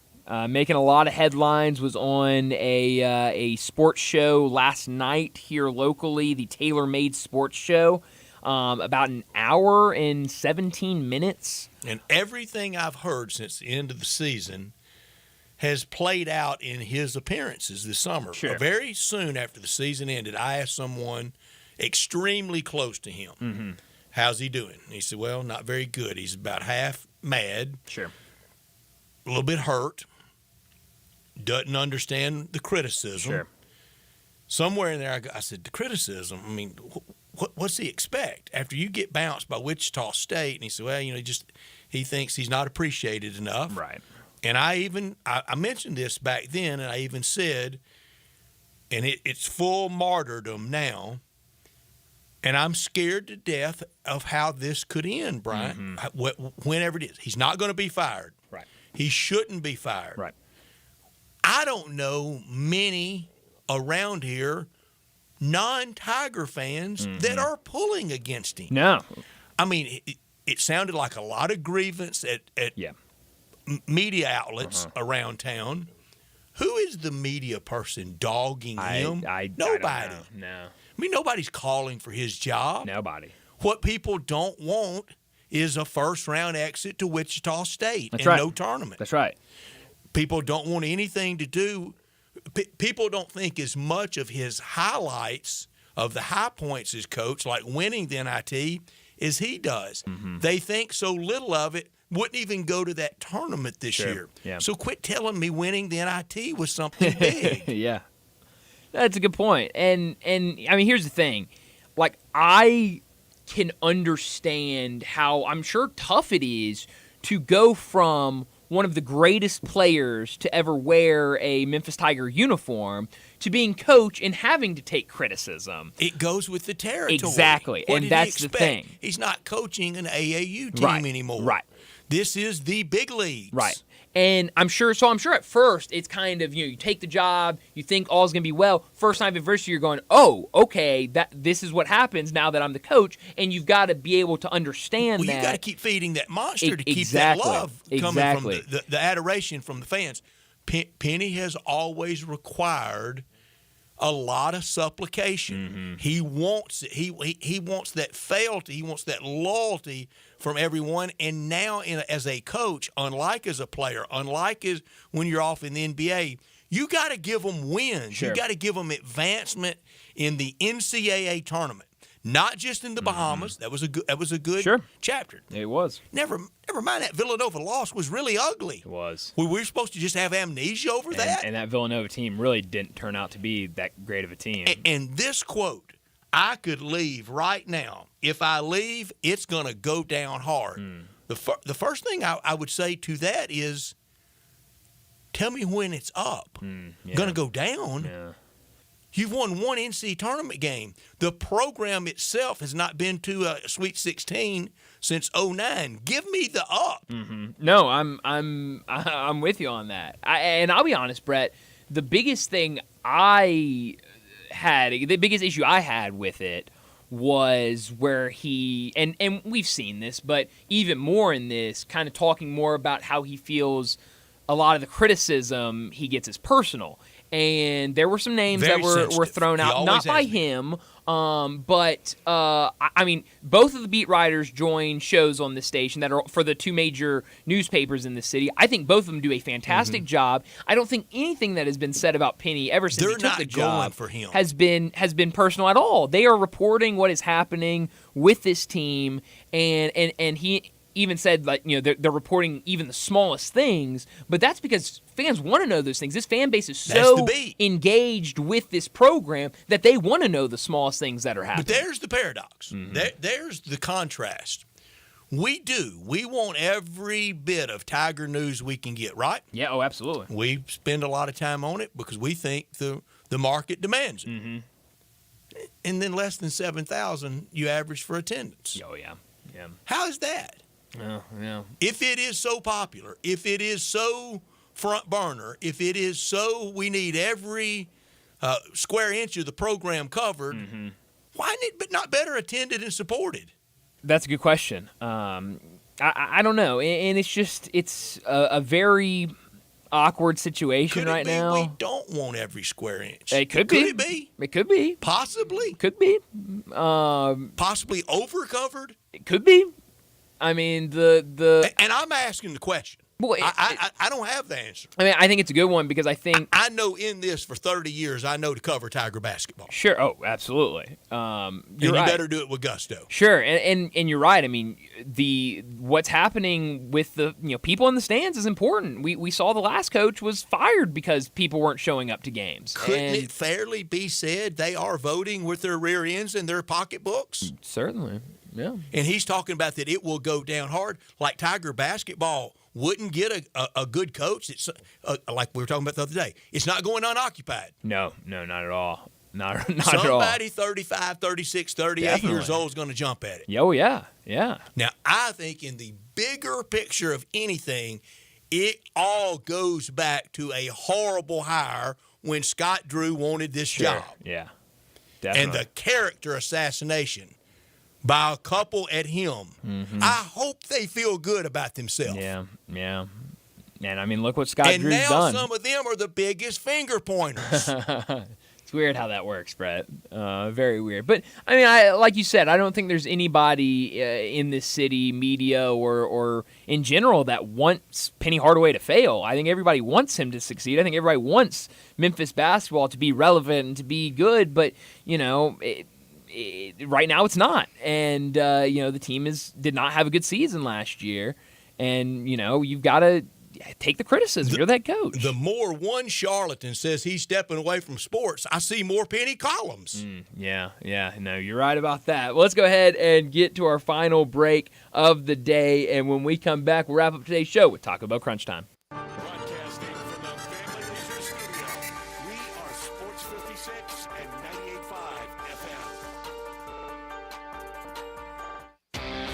Visit Frontier Western Store today for new shirts and boots. Frontier is your top Carhartt store in the Mid-South. There's thousands of in-stock shirts and jeans. They have the classic K87 pocket tee in every color they make, including new ones just released. Available small to 4X. Want new jeans? Frontier has you covered with super tough work denim by Carhartt. And you've got to check out their selection of Ariat jeans for men, women, and children. You'll love how easy it is to find the size and style you need. Have you seen Frontier's remodeled world-famous boot showroom? It continues to expand. New styles by Ariat just arrived, plus plenty of in-stock proven classics too. Whether you need work or dress boots, trust that Frontier's the place to come. See thousands of pairs of Ariat boots and thousands more by Dan Post, Corral, Durango, Rocky, Twisted X, and others. And Frontier's pricing is lower than online and chain stores, so you know just the local shop to visit. Frontier Western Store, 5880 Goodman Road in Olive Branch, and on the web at frontierwesternstore.com. Locally owned and operated since 1967.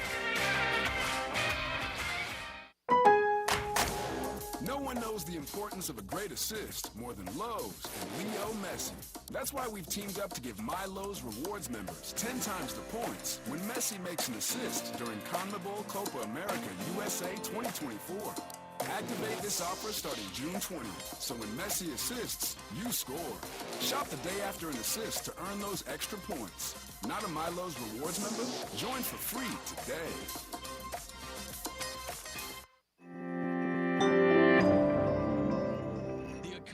is a ticking time bomb. Bank failures, de-dollarization, and skyrocketing debt. And navigating it all on your own is overwhelming. So what if someone had your back and knows what to do? Legendary actor and outspoken activist Kevin Sorbo has teamed up with Noble Gold Investments, the trusted experts in wealth preservation. Together, they've created the Economic Crisis Toolkit, your guide to surviving and thriving in the chaos. This game-changing resource is action-packed with recession-proof strategies, inflation-busting techniques, and opportunity-seizing skills, all designed to help you protect your hard-earned assets and emerge stronger than ever. As a Christian and a voice for the people, Sorbo is on a mission to help everyday Americans safeguard their dreams. And the best part? This toolkit is his gift to you absolutely free. Go to noblegoldinvestments.com now and claim your free Economic Crisis Toolkit. Past performance may not be indicative of future results. Investing in precious metals, including gold, involves risks. Consult with your tax attorney or financial professional before making an investment decision. Upgrade her diamond ring this summer with no money down and 0 interest for 5 years. Hi, it's Eric Hasseltine for my friends at Genesis Diamonds.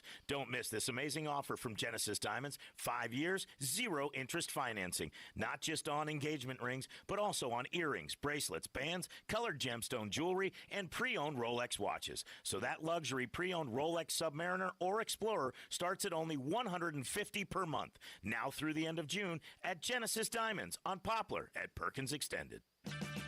Check engine light on? Take the guesswork out of your check engine light with O'Reilly Veriscan. It's free. Ask for O'Reilly Veriscan today. O'Reilly Auto Parts. Now back to Sportstime on Sports 56 and 98.5 FM. Here once again are Brett Norsworthy and Brian Davis.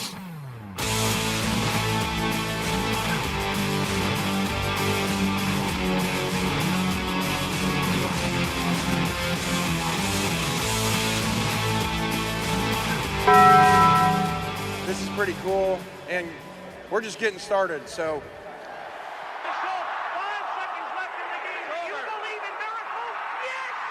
Go crazy, folks!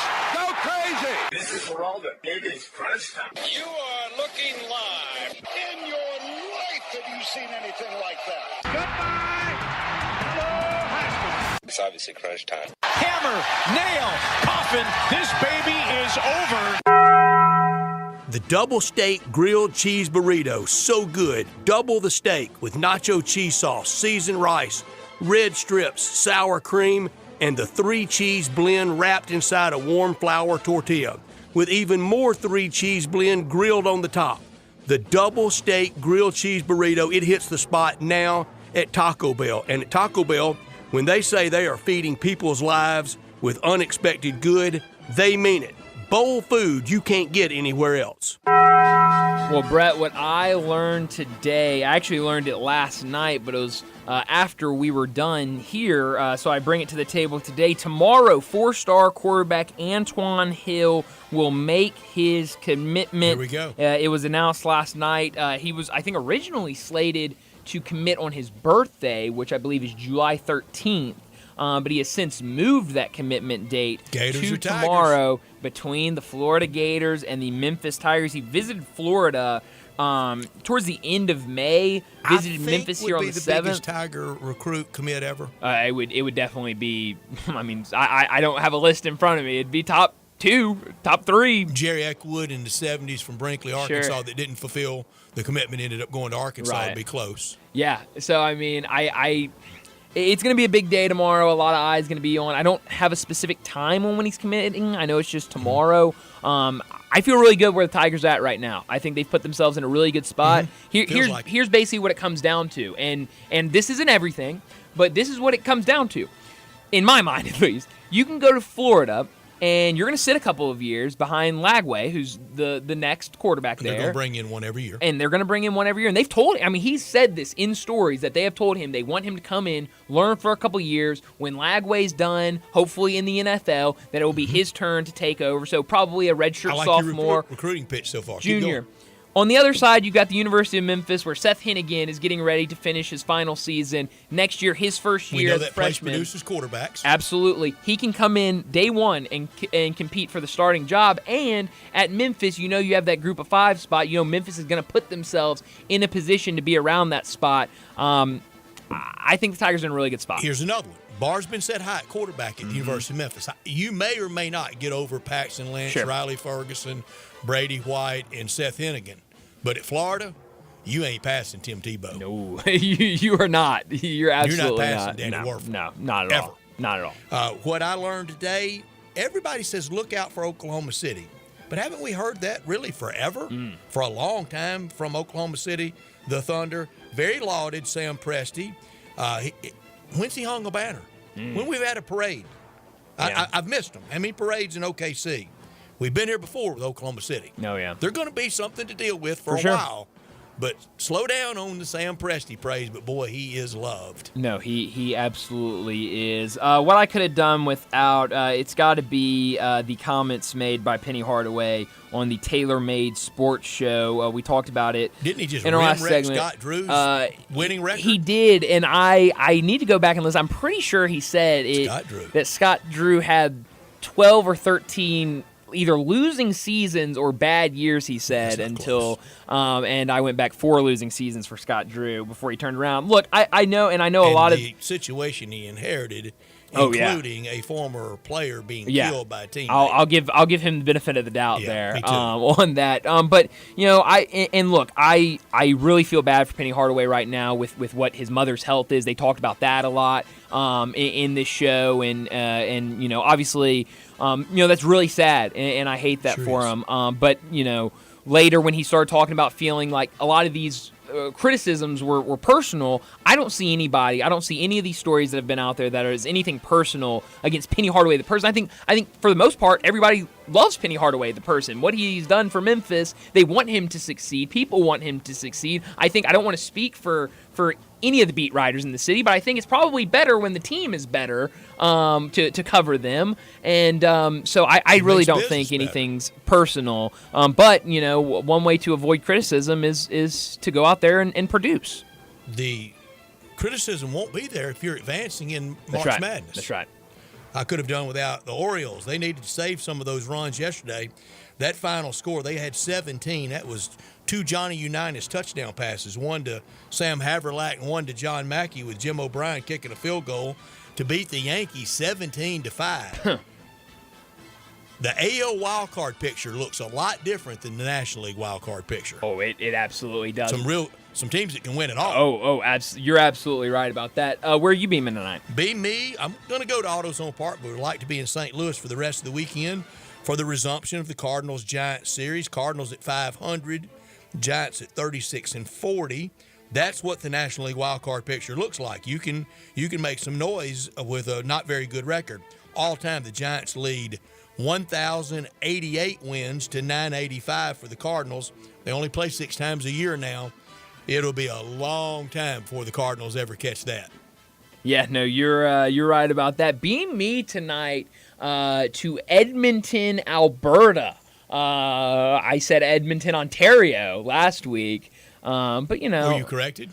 I corrected myself because here's the thing, Brett. In my mind, our best buddies at the text line didn't. No, but for One's me, already told me stick to college football and leave Penny out of your there mouth. You go. There I'm you go. going to comment about anything I want to. That's right. No, absolutely. But no, I corrected myself because me being the dumb American Southerner I am, I think every city in Canada is in Ontario, but it's not. It's in Alberta. Beat me there tonight, Game 6 for the Stanley Cup Final. He could hand it over. Oh, he's got to be there. Yeah, it's definitely a closeout opportunity tonight. This weekend, I'm going to watch golf in Connecticut, NBA draft run-up news, free agent news even, baseball, Mets at Cubs, Braves at Yankees, Angels at Dodgers, and the Tennessee Vols could be national champions before we get back Monday. Yeah, they absolutely could be. It's going to be a fun weekend, a lot going on. So enjoy all of the action. Enjoy your weekend. We'll talk to you again Monday afternoon.